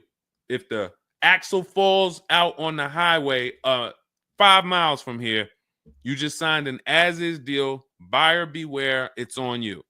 Is it 30 days, 1,000 miles? Who's going to do the work? Is it from the manufacturer? Is it from this dealership? Where can I go and use this at? You got to come back here. Do I have to go? Is this a nationwide warranty? I need to know what is covered on this paperwork so that I don't end up in a situation that we're trying to get out of right now. The warranty is through portfolio protection.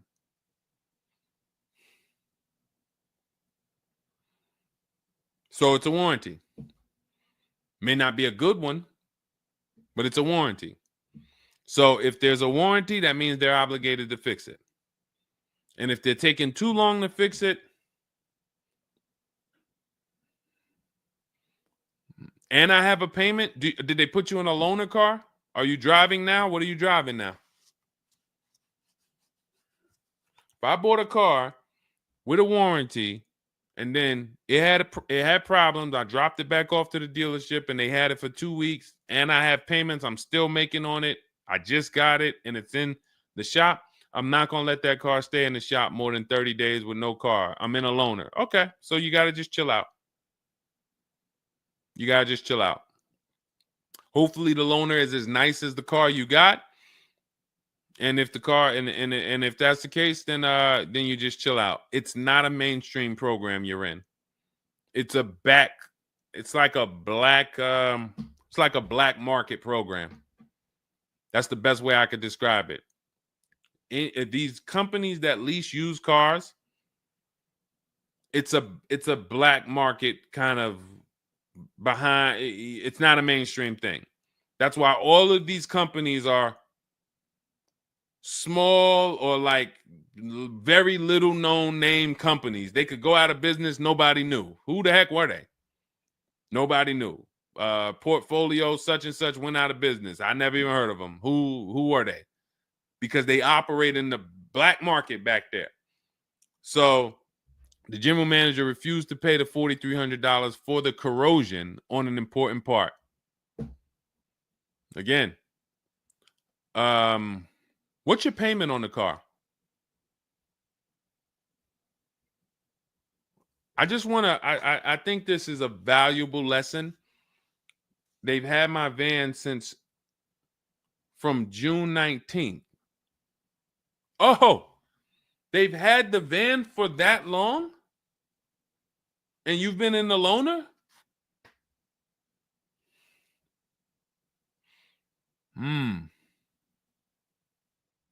Holy crap. All right, what do I do from you? What's your payment on the car?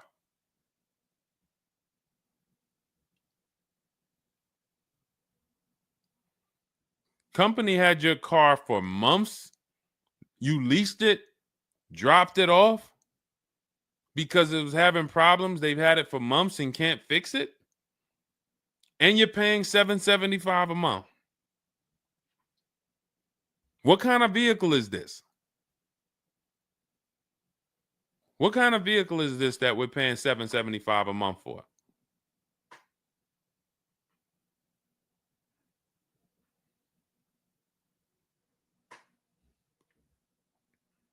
I just want to give you some time to type. I mean, I like to try to give you, I like to try to give you a like, what would I do in this situation? And then you have to realize that you can never put yourself in this situation again. Pacifica, a Chrysler Pacifica. It's just getting worse and worse. $775. Do you know what you could be driving for $775? See, the used car leases. Why the used car leases? They don't even make financial. It's not even like a huge financial win.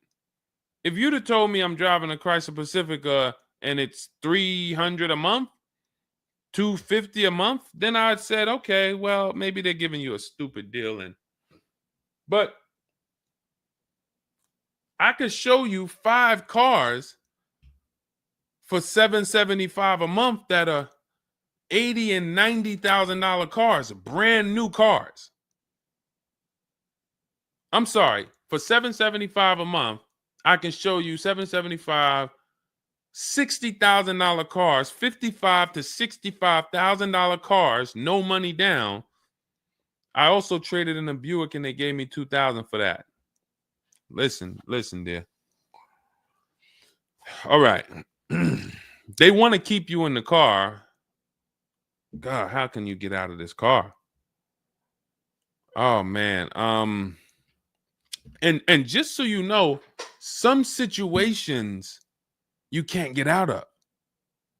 So it's not like there's always a way out.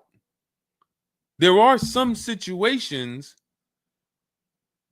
That's why the reason why I want you to have my book, 7 Steps, Cars from Home, 5-star rated, Google it. The reason why is because you're not going to, once you sign that paperwork, it's not as easy as you've been taught to just get out of it. If it's a bad deal, if it's an overpayment, you go switch your car, it doesn't mean you got out of that deal. You just got out of that car. You rolled over the negative equity to this deal. Car deals are like, once you sign them, the damage is done. And then it's about, all right, what's the best way to get out where I lose the least amount of money on this deal? But I'm going to lose. Negative equity, it's going to be there. So it's much better to arm yourself beforehand than to say, all right, I'm in this situation now. How do I get out of it? Because some situations can't be gotten out of. People used to walk into the dealership, they got 15,000 of negative equity. Oh man, you can't get me in nothing. Can't get you in nothing. Well, when I put you at this car, you see this car, you like it, right? Yeah, man, I like that. All right, I got you the $450 a month on that car. That's a good payment. Absolutely, man. Come on, I'll take that right now. Okay, now let's bring your $14,000 of negative equity over. Yet $450 a month. That goes up to now $700 a month. Oh man, shoot, man, yeah, nah, that I can't even afford that. But hey, here's the bad part. Even if you could afford it, the bank's not going to approve it. So it doesn't matter if you could afford it because the bank's not going to approve it. So you cannot get out of that car. So that's why you arm yourself now. That's why I'm telling you, before you need a car, before you go sign the paperwork, make sure that you are armed with the right information. So now, if in this particular case, and you have a cosigner, you put a cosigner on here, told us to wait 6 months, and then we can switch owner names and info. Every time I think this can't get worse, you make another comment, and it just gets worse and worse. They called me in yesterday to pick it up, and the same problems were present.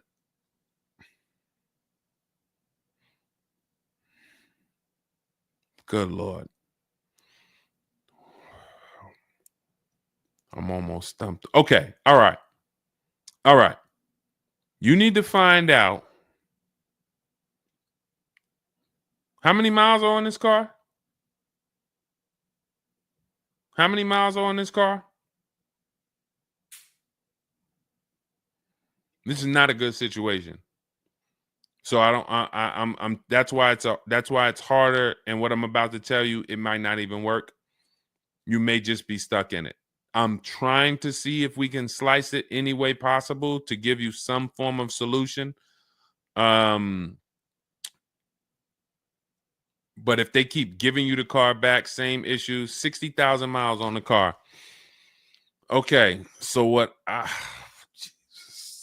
would do is you call and get the payoff. It's gonna be low. I mean, it's gonna be high.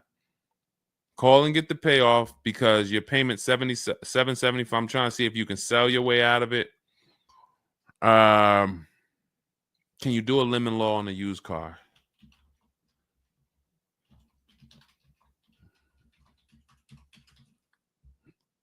Let's see. Yes, some states have lemon laws that cover used cars, but the specifics vary by state. What state are you in? If they can't fix the same issue, but it's an aftermarket warranty.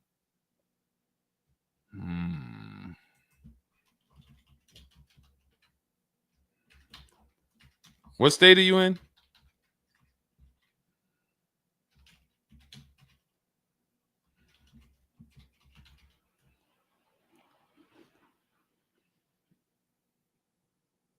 Maryland. Let me see. On a used car, Maryland. In Maryland, the lemon law primarily focuses on new cars or lease cars.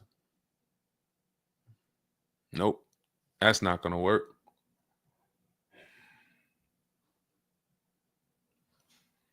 Jeez. I'm gonna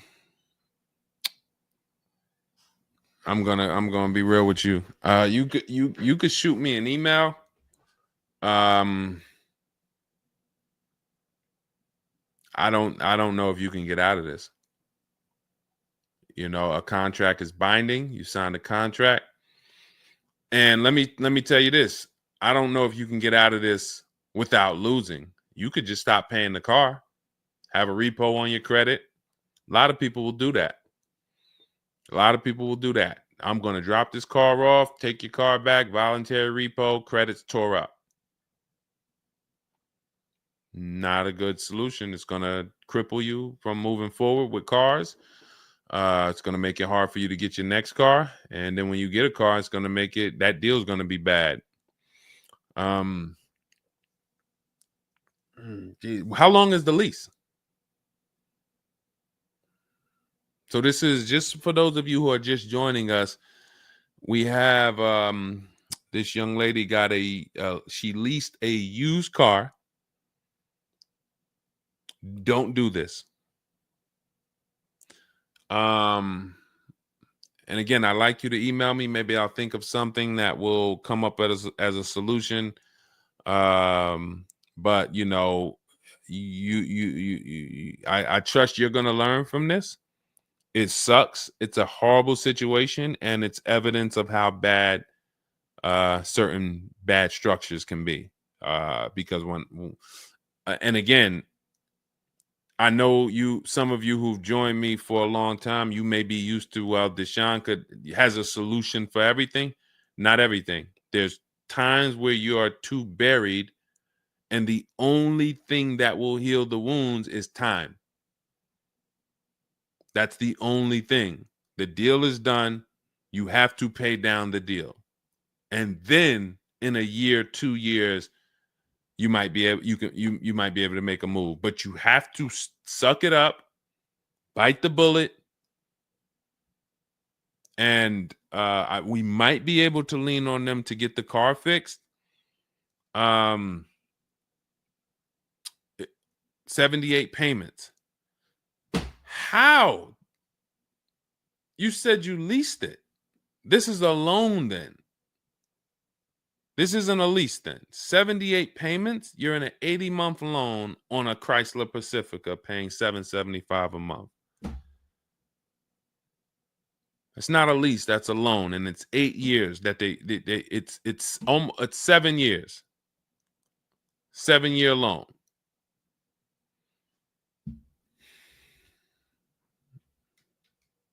I mean, this is why I do what I do. You know, like, I don't want you thinking, okay, maybe you don't sign, maybe you don't make a mistake that is this serious, but this is cars. When I'm breaking down these big numbers and I'm throwing out these big numbers, oh, this is a $4,000 mistake. Oh, if you don't do this, yep, you're looking at about $4,000 or $5,000 you're gonna leave on the table. You take a loan that's too long, yep, you're gonna overpay by probably about $4,000 or $5,000. That might sound like nothing to you, but how I'm telling you based on me being in dealerships and seeing situations where I'm like, you made a lot of mistakes. You combined all the mistakes and you made them. So I mean, I'm just Jesus. So you're in an 80-month loan, not a lease, and you have $775 a month to pay. You are. So that means that loan, just to give you an idea of how much you've paid, you've been charged for this car. It's $775 a month times 80 is $62,000. So we're paying $62,000 over 8 years, over almost 8 years, or almost 7 years. Wait, 80 months, not 84. So yeah, almost 7 years for a Chrysler Pacifica. So we can't trade out of it. We can't sell our way out of it. That car is probably worth $20,000 at best. 2021 Chrysler Pacifica, 60,000 miles on it. That car is probably worth $20,000.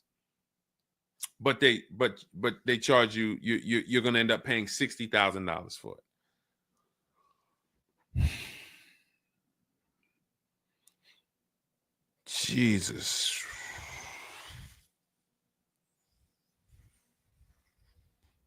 Most people will let the car go. Most people will let the car go. I don't. If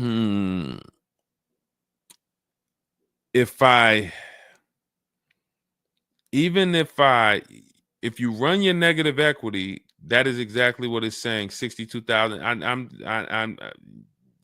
It's exactly what it's saying. $62,400 to be exact, including the $2,000 down payment.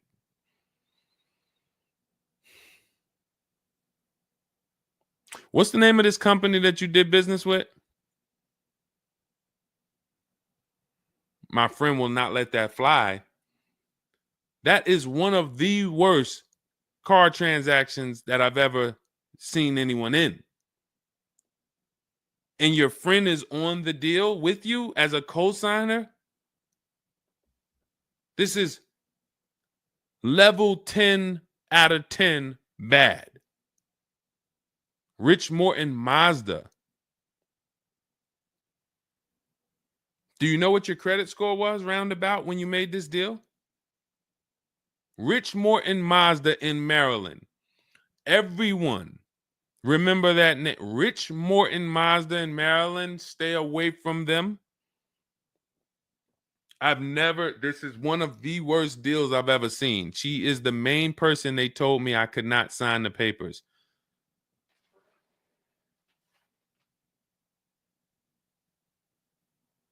Oh. We wouldn't be friends anymore. Now, here's the truth. Nobody pulled the wool over anybody's eyes. We looked at these numbers. She didn't say to you, wait, these numbers look crazy. I'm not signing them. You're not getting this car. Both of you went in there and signed these deals. So let's I'm not even going to say she's the friend, but nobody's going to say, well, y'all tied me up and held a gun to my head and made me sign those numbers, and y'all didn't even read those numbers to me. So, but, jeez,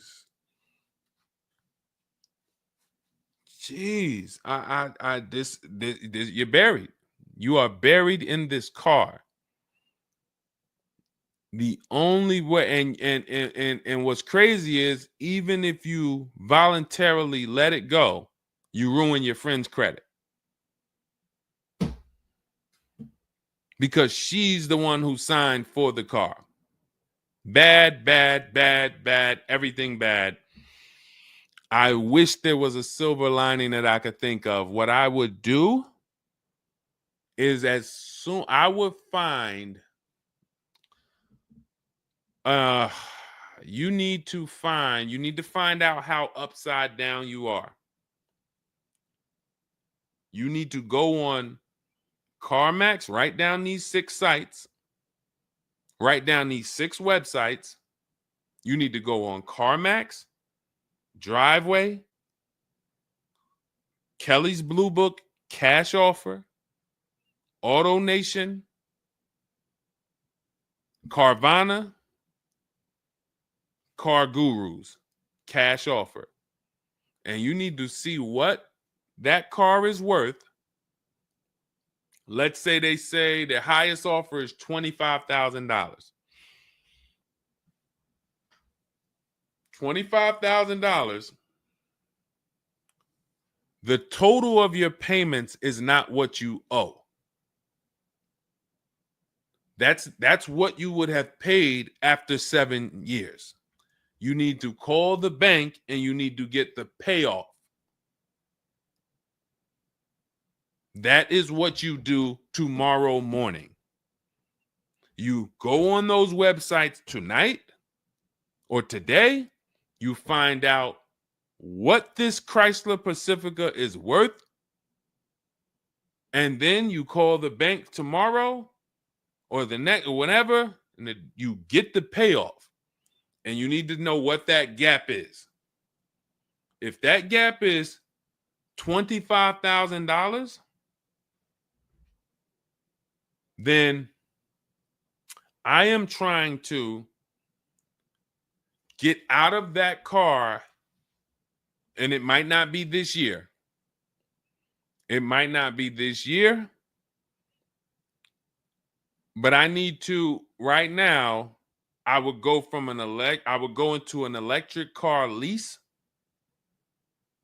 where I could get, like, there are certain electric cars, and if I was shopping them, I would choose a bunch of them that were 50. I mean, I got a couple people who've gotten Like Val, she just got her electric vehicle. Some of these electric vehicles people are saving. This is a 1.16, but even going back to Zafrina's first deal, she got an electric car and she probably got like close to 17 grand off the car. Milligan, I always use Milligan because she got one of the biggest discounts ever using what we use. It's an electric car, but she got, where's Milligan? I got to label these better, Dolan. Remind me I got to label these better because I cannot just cycle through these. Sean got 20 grand off. The reason why you need a car that when you shop your deals, you need like $30,000 off the price of the car. And because right now you're paying a high payment and the car is worth nowhere near what you're paying.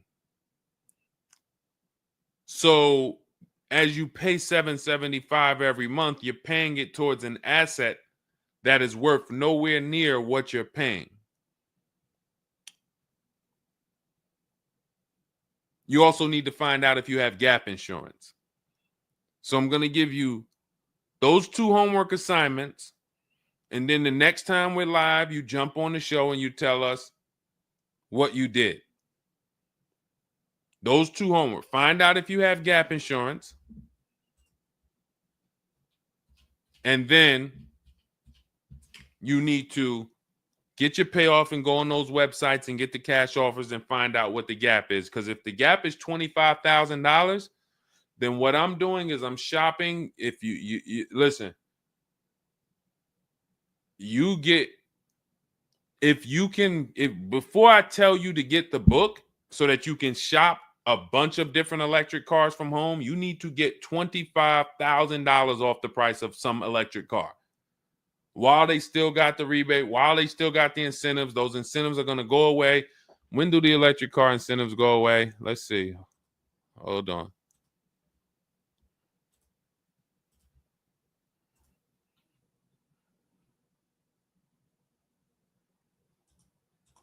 Hold on.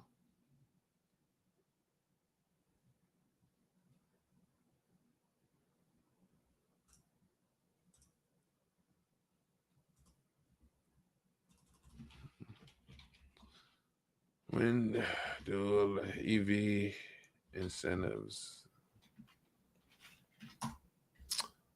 I'm going to tell you, you're probably going to see, we're not talking about tax credits.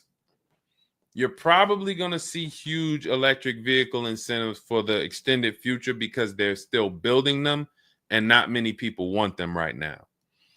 So you need to get like $25,000 off the price of some car or more. Like I said, with Milligan, she got she got almost 27,000 off. And then you would roll that over into a new car and you would lease it. And your payment's going to be high, but you're going to be in a good car. So if you lease a car and you end up with after you knock off that 25, 30, $30,000, and I would be just shopping multiple electric vehicle leases using our system. Again, at this point, you're either going to listen to me or you're not. So, I mean, I'm just going to assume you are. And you would just run multiple electric cars through our 25-to-5 system and see, all right, how much could I get off that one? Oh, they're saving me 15 grand. Nah, that's not enough. All right, let me go pick this Kia SUV. All right, how much can I get off that? Oh, 17 grand. Nope, nah, that's not enough. Oh, let me pick this one. Oh, they're giving me 22 off. All right, that's better. Let me see if I switch this car over to that, how much they would give me. And you're trying to get out of that car, but you cannot bring all of that negative equity over unless you already knock down this new car by $20,000 or $25,000 because the bank is not going to approve it. So you need something that you can save that kind of money off of and then come over to a lease and then, all right, forget about lowering your payment right now. You could lower your payment right now. You need to get out of that car into a better car for the same payment or similar payment. You're not lowering your payment. Only way you're going to lower your payment is to get rid of the car, ruin your friend's credit. But once you do that exercise, let me know where the gap is. Next time you see me live, jump on. Hey, Deshone, I did it. The gap is like $22,000. Or the gap is $30,000. If the gap's 30, then we got to see what we do there. But the long-term plan is I need to get out of this and I need to get into an electric vehicle that I can lease for 3 years so that I can bury all that negative equity into this car. And what it's going to be is it'll be like, all right, I'll knock 25 grand off the price. Normally my payment would be stupid low, like $250 a month, because I just knocked 25 grand off this. But I'm actually just putting the 25 grand from this Pacifica back on there. So it's still going to be around 700-800, but I'm driving a brand new car. And then once my 3-year lease is up, I can actually be done with this versus being in this for 78 more months. All right. So next time I'm live, jump on and, tell me you did the homework and we can see if we can actually, try to get you to some form or fashion of some type of end. Yeah, I'm not a fan of the electric car. Can't help you. Can't help you. I appreciate you being on here, but you should have not been a fan of this. How are we in a 2020? This is the part where we have to realize you have your friend tied to this car. And I'm telling you what you may be able to do to get her out of this situation and get out of this Chrysler Pacifica. That is a car that is worth $20,000 that you have a loan on of $55,000+. And you're like, I don't like this electric car. I'm not a fan of it. I'm telling you, there's tons of them out there. We should not even have our friend on this deal. So be a quality friend. Don't be like the people who will come into the dealership, put their friend on the credit, on the credit. Hey, can you sign for me? I had one girl that would come in and she had her mom on one car, burned her mom, and they had somebody else from the church coming in here to sign for her to get another car because she burned her mother's credit. Didn't care about nobody. Do not be that person. You have someone tied. Your friend was nice enough to be on this horrible, terrible deal with you. Now you need to do something to show her you are trying to get her out of this deal, regardless of how you feel about the car, because you should be feeling terrible about the Chrysler Pacifica that you're in that we have an 80-month loan on. She is the one who put us in this situation and we are trying to go the best route. So how are you in the deal? Does the lease go from the day you got it to the anniversary day? It goes usually 3 years. How are you in the deal? When you're saying your friend is the one that put you in the situation,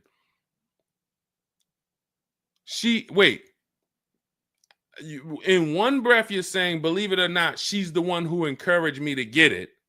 And then in another breath, you're saying she's the one who put me in the deal, who put us in this situation.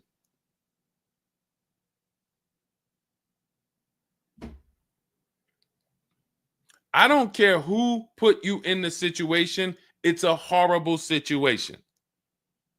So if you want, that is the only solution, and it may not even work. So let me just be clear. Lots of people on the show, they seem to be very interested in your story. This is a very interesting story. There's not many times I had to jump on this show and hear something where I'm like, you're probably not going to end up with another car. You're probably going to be stuck in that car for at least 3 years, paying down the balance because you owe too much on it. And maybe you can lean on them to fix it, but there's no lemon law, so it's not like you can actually put it through a lemon law. So you might just be giving it back to them to fix, giving it back to them to fix. But you're in the loaner and your friend's on the paperwork. So that tells me the car was for you. It wasn't for your friend. So your friend signed for the car knowingly, may have encouraged you to get the car. Yeah, girl, I'll do it. Listen, I want to see you win. Look. Maybe didn't know what she was signing, didn't understand. All right, you're $775 a month. Can you afford that? Okay, yeah, I could afford that. Okay, perfect. All right, I'm going to sign for it. Didn't realize maybe it was for 7 years. and didn't realize that, oh, shoot, you're going to be paying 60 grand for this car, and didn't know, oh, this car is going to be in the shop, but it's your car because you're the one in the loaner. It's not her car. She's not in a loaner. So there's only one potential solution where you could even think about getting out of this car, because no one can get you out of a car that you're $30,000 buried in. There's no bank. You could have a 900 credit score, never missed a payment in your life. No bank is going to approve taking $30,000 from this Chrysler and putting it onto whatever new car you decide you want. You need to get a huge discount off of some car. There's no car that's going to give you 30,000 off or 25,000 off except an electric vehicle. So if I'm telling you something that may not even work, but it's your only route, that's all you got. You want to come up with something else, repo the car, ruin your friend's credit, I got nothing to do with that.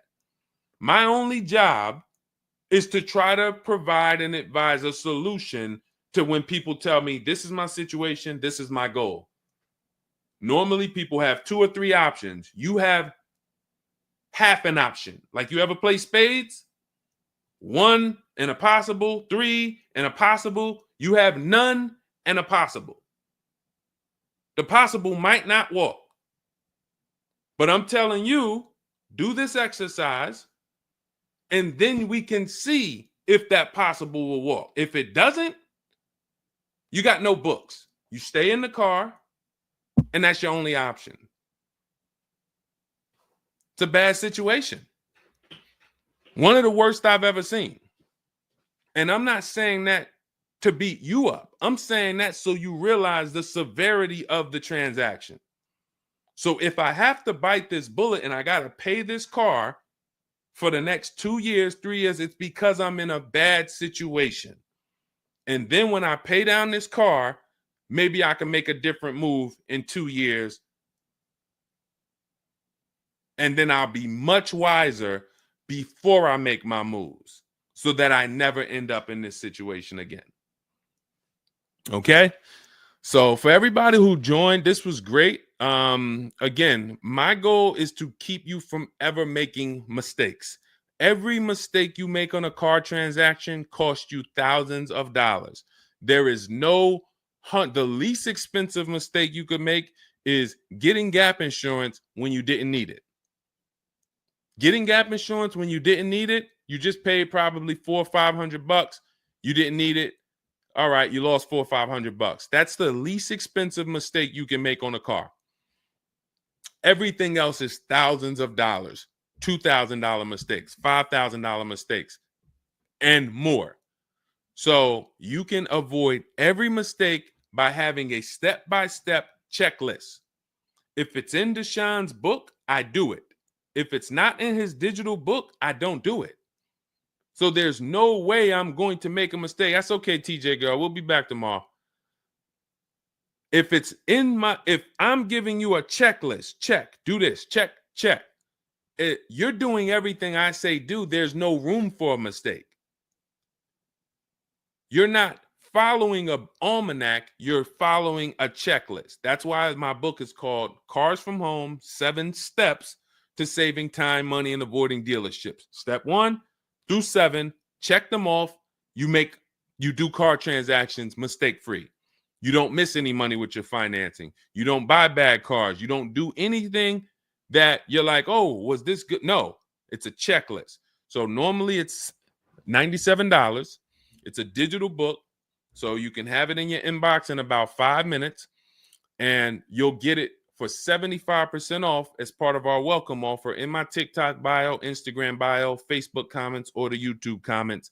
There's a link there. Just get there before that 2-hour countdown expires. Once it expires, it goes back up to $97, which is still worth every penny. You spend $700 on a home inspection. Why do you spend $700 on a home inspection when you might not even buy the home? Inspector might come back and say to you, you know what? Hey, listen, I got the report for you. Just so you know, that roof needs replacing. Those boards, the electrical system in the back, there's a lot of stuff that's not up to code. And then in the basement, you got some water coming in through the foundation there. Listen, house needs a lot of work. Here you go, $700. You and your family might not buy that house.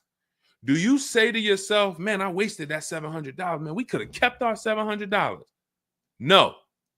You say to yourself, man, I'm glad we got that home inspection, man. We would have been in trouble. So this is how we approach cars. This is how people who I show you throughout the stream approach cars when they're working with cars from home. They're like, I want to make sure that if I can spend $24 and get Deshone's book, and that is my form of a home inspection, that's me guaranteeing I don't make a bad move, then I'm going to go spend that. And if I miss the $24 price and it's $97, then I'm going to go spend that to make sure I don't go out here and make a $5,000 bad decision. That's what we hold ourselves to. Thank you, Stephen Nash. Good to see you. So go grab your copy before the countdown expires. Get it for $24 instead of $97. It's in my TikTok bio, Instagram bio, YouTube comments, or the Facebook comments. And then use that step-by-step. New cars. Everything is in there for you to shop empowered, mistake-free, for you to be the prize. You deserve to be the prize. There is nothing else that you would spend $10,000 or $50,000 on, or some of you are going to get a $100,000 car. There's nothing else that you would go in spending that money on, and you wouldn't feel like you're the prize. You wouldn't go into the mall to spend $40,000 and say, y'all better get the velvet ropes. If you went into the mall to make a $40,000 decision, you'd be, hey, close this store down. I'm about to spend $40,000. You'd be bringing champagne out. All right, close the velvet ropes. Where's the velvet ropes? Everybody stay outside. This person's about to spend $40,000. But a $40,000 car, you go in and you'll take the mistreatment. You'll leave buyer's remorse. Not anymore. When you make the decision to get your book, follow these steps, you are mistake-free. You'll save all the money. And then when you drive off in your car, you feel like you're the prize. This dealer won my business. That credit union, that bank won my loan. This deal, buyer, Carvana, CarMax, Driveway, they got to buy my old car because they put the best bid up. Everybody won a bid. And that's how I know I won, because everybody competed for my business. I didn't beg none of you for anything. That's how we do. So go get your book. And if you want to get started and you're like, Deshone, you know what? Is there anything I can get started for free? Because I'm just getting to know you. I don't really know you yet. Now I want to see, then go grab my free cheat sheets. Dolan will put a link in the comments for you guys. It's Deshone's cheat sheets. It's also in my TikTok bio, my Instagram bio. And you can see what we give to people who want free advice to get you started. But if you're like, no, give me the blueprint. Give me the bang, bang, step-by-step, start to finish. That's my digital book. Go get it. And carry in gifted hands. Please check back in with us. Let me know when you do that exercise how big that gap is between what the Pacifica is worth and what the cash offers will buy. What will pay for it. And then hopefully you can get to some solution. So I appreciate you sharing the story. I appreciate you being forthcoming, and certainly we'll wait to hear from you. Thank you everybody for joining us. We've been on here for almost 2.5 hours. It was a longer show, but I hope you all got a lot out of it. We talked a lot about all different things. Yeah, that's Denzel on the bookshelf. Absolutely. I got a lot of people on the bookshelf. I got Lucille Ball on the bookshelf. I got Miss Harriet Tubman on the bookshelf. Mr. Marcus Garvey. Who knows who that is?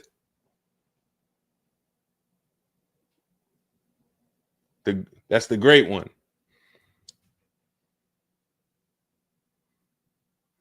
Y'all know what it is.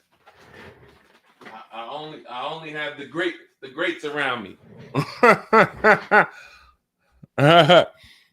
Alexis Chu, you don't know who that was? Who could tell Alexis who that last person was?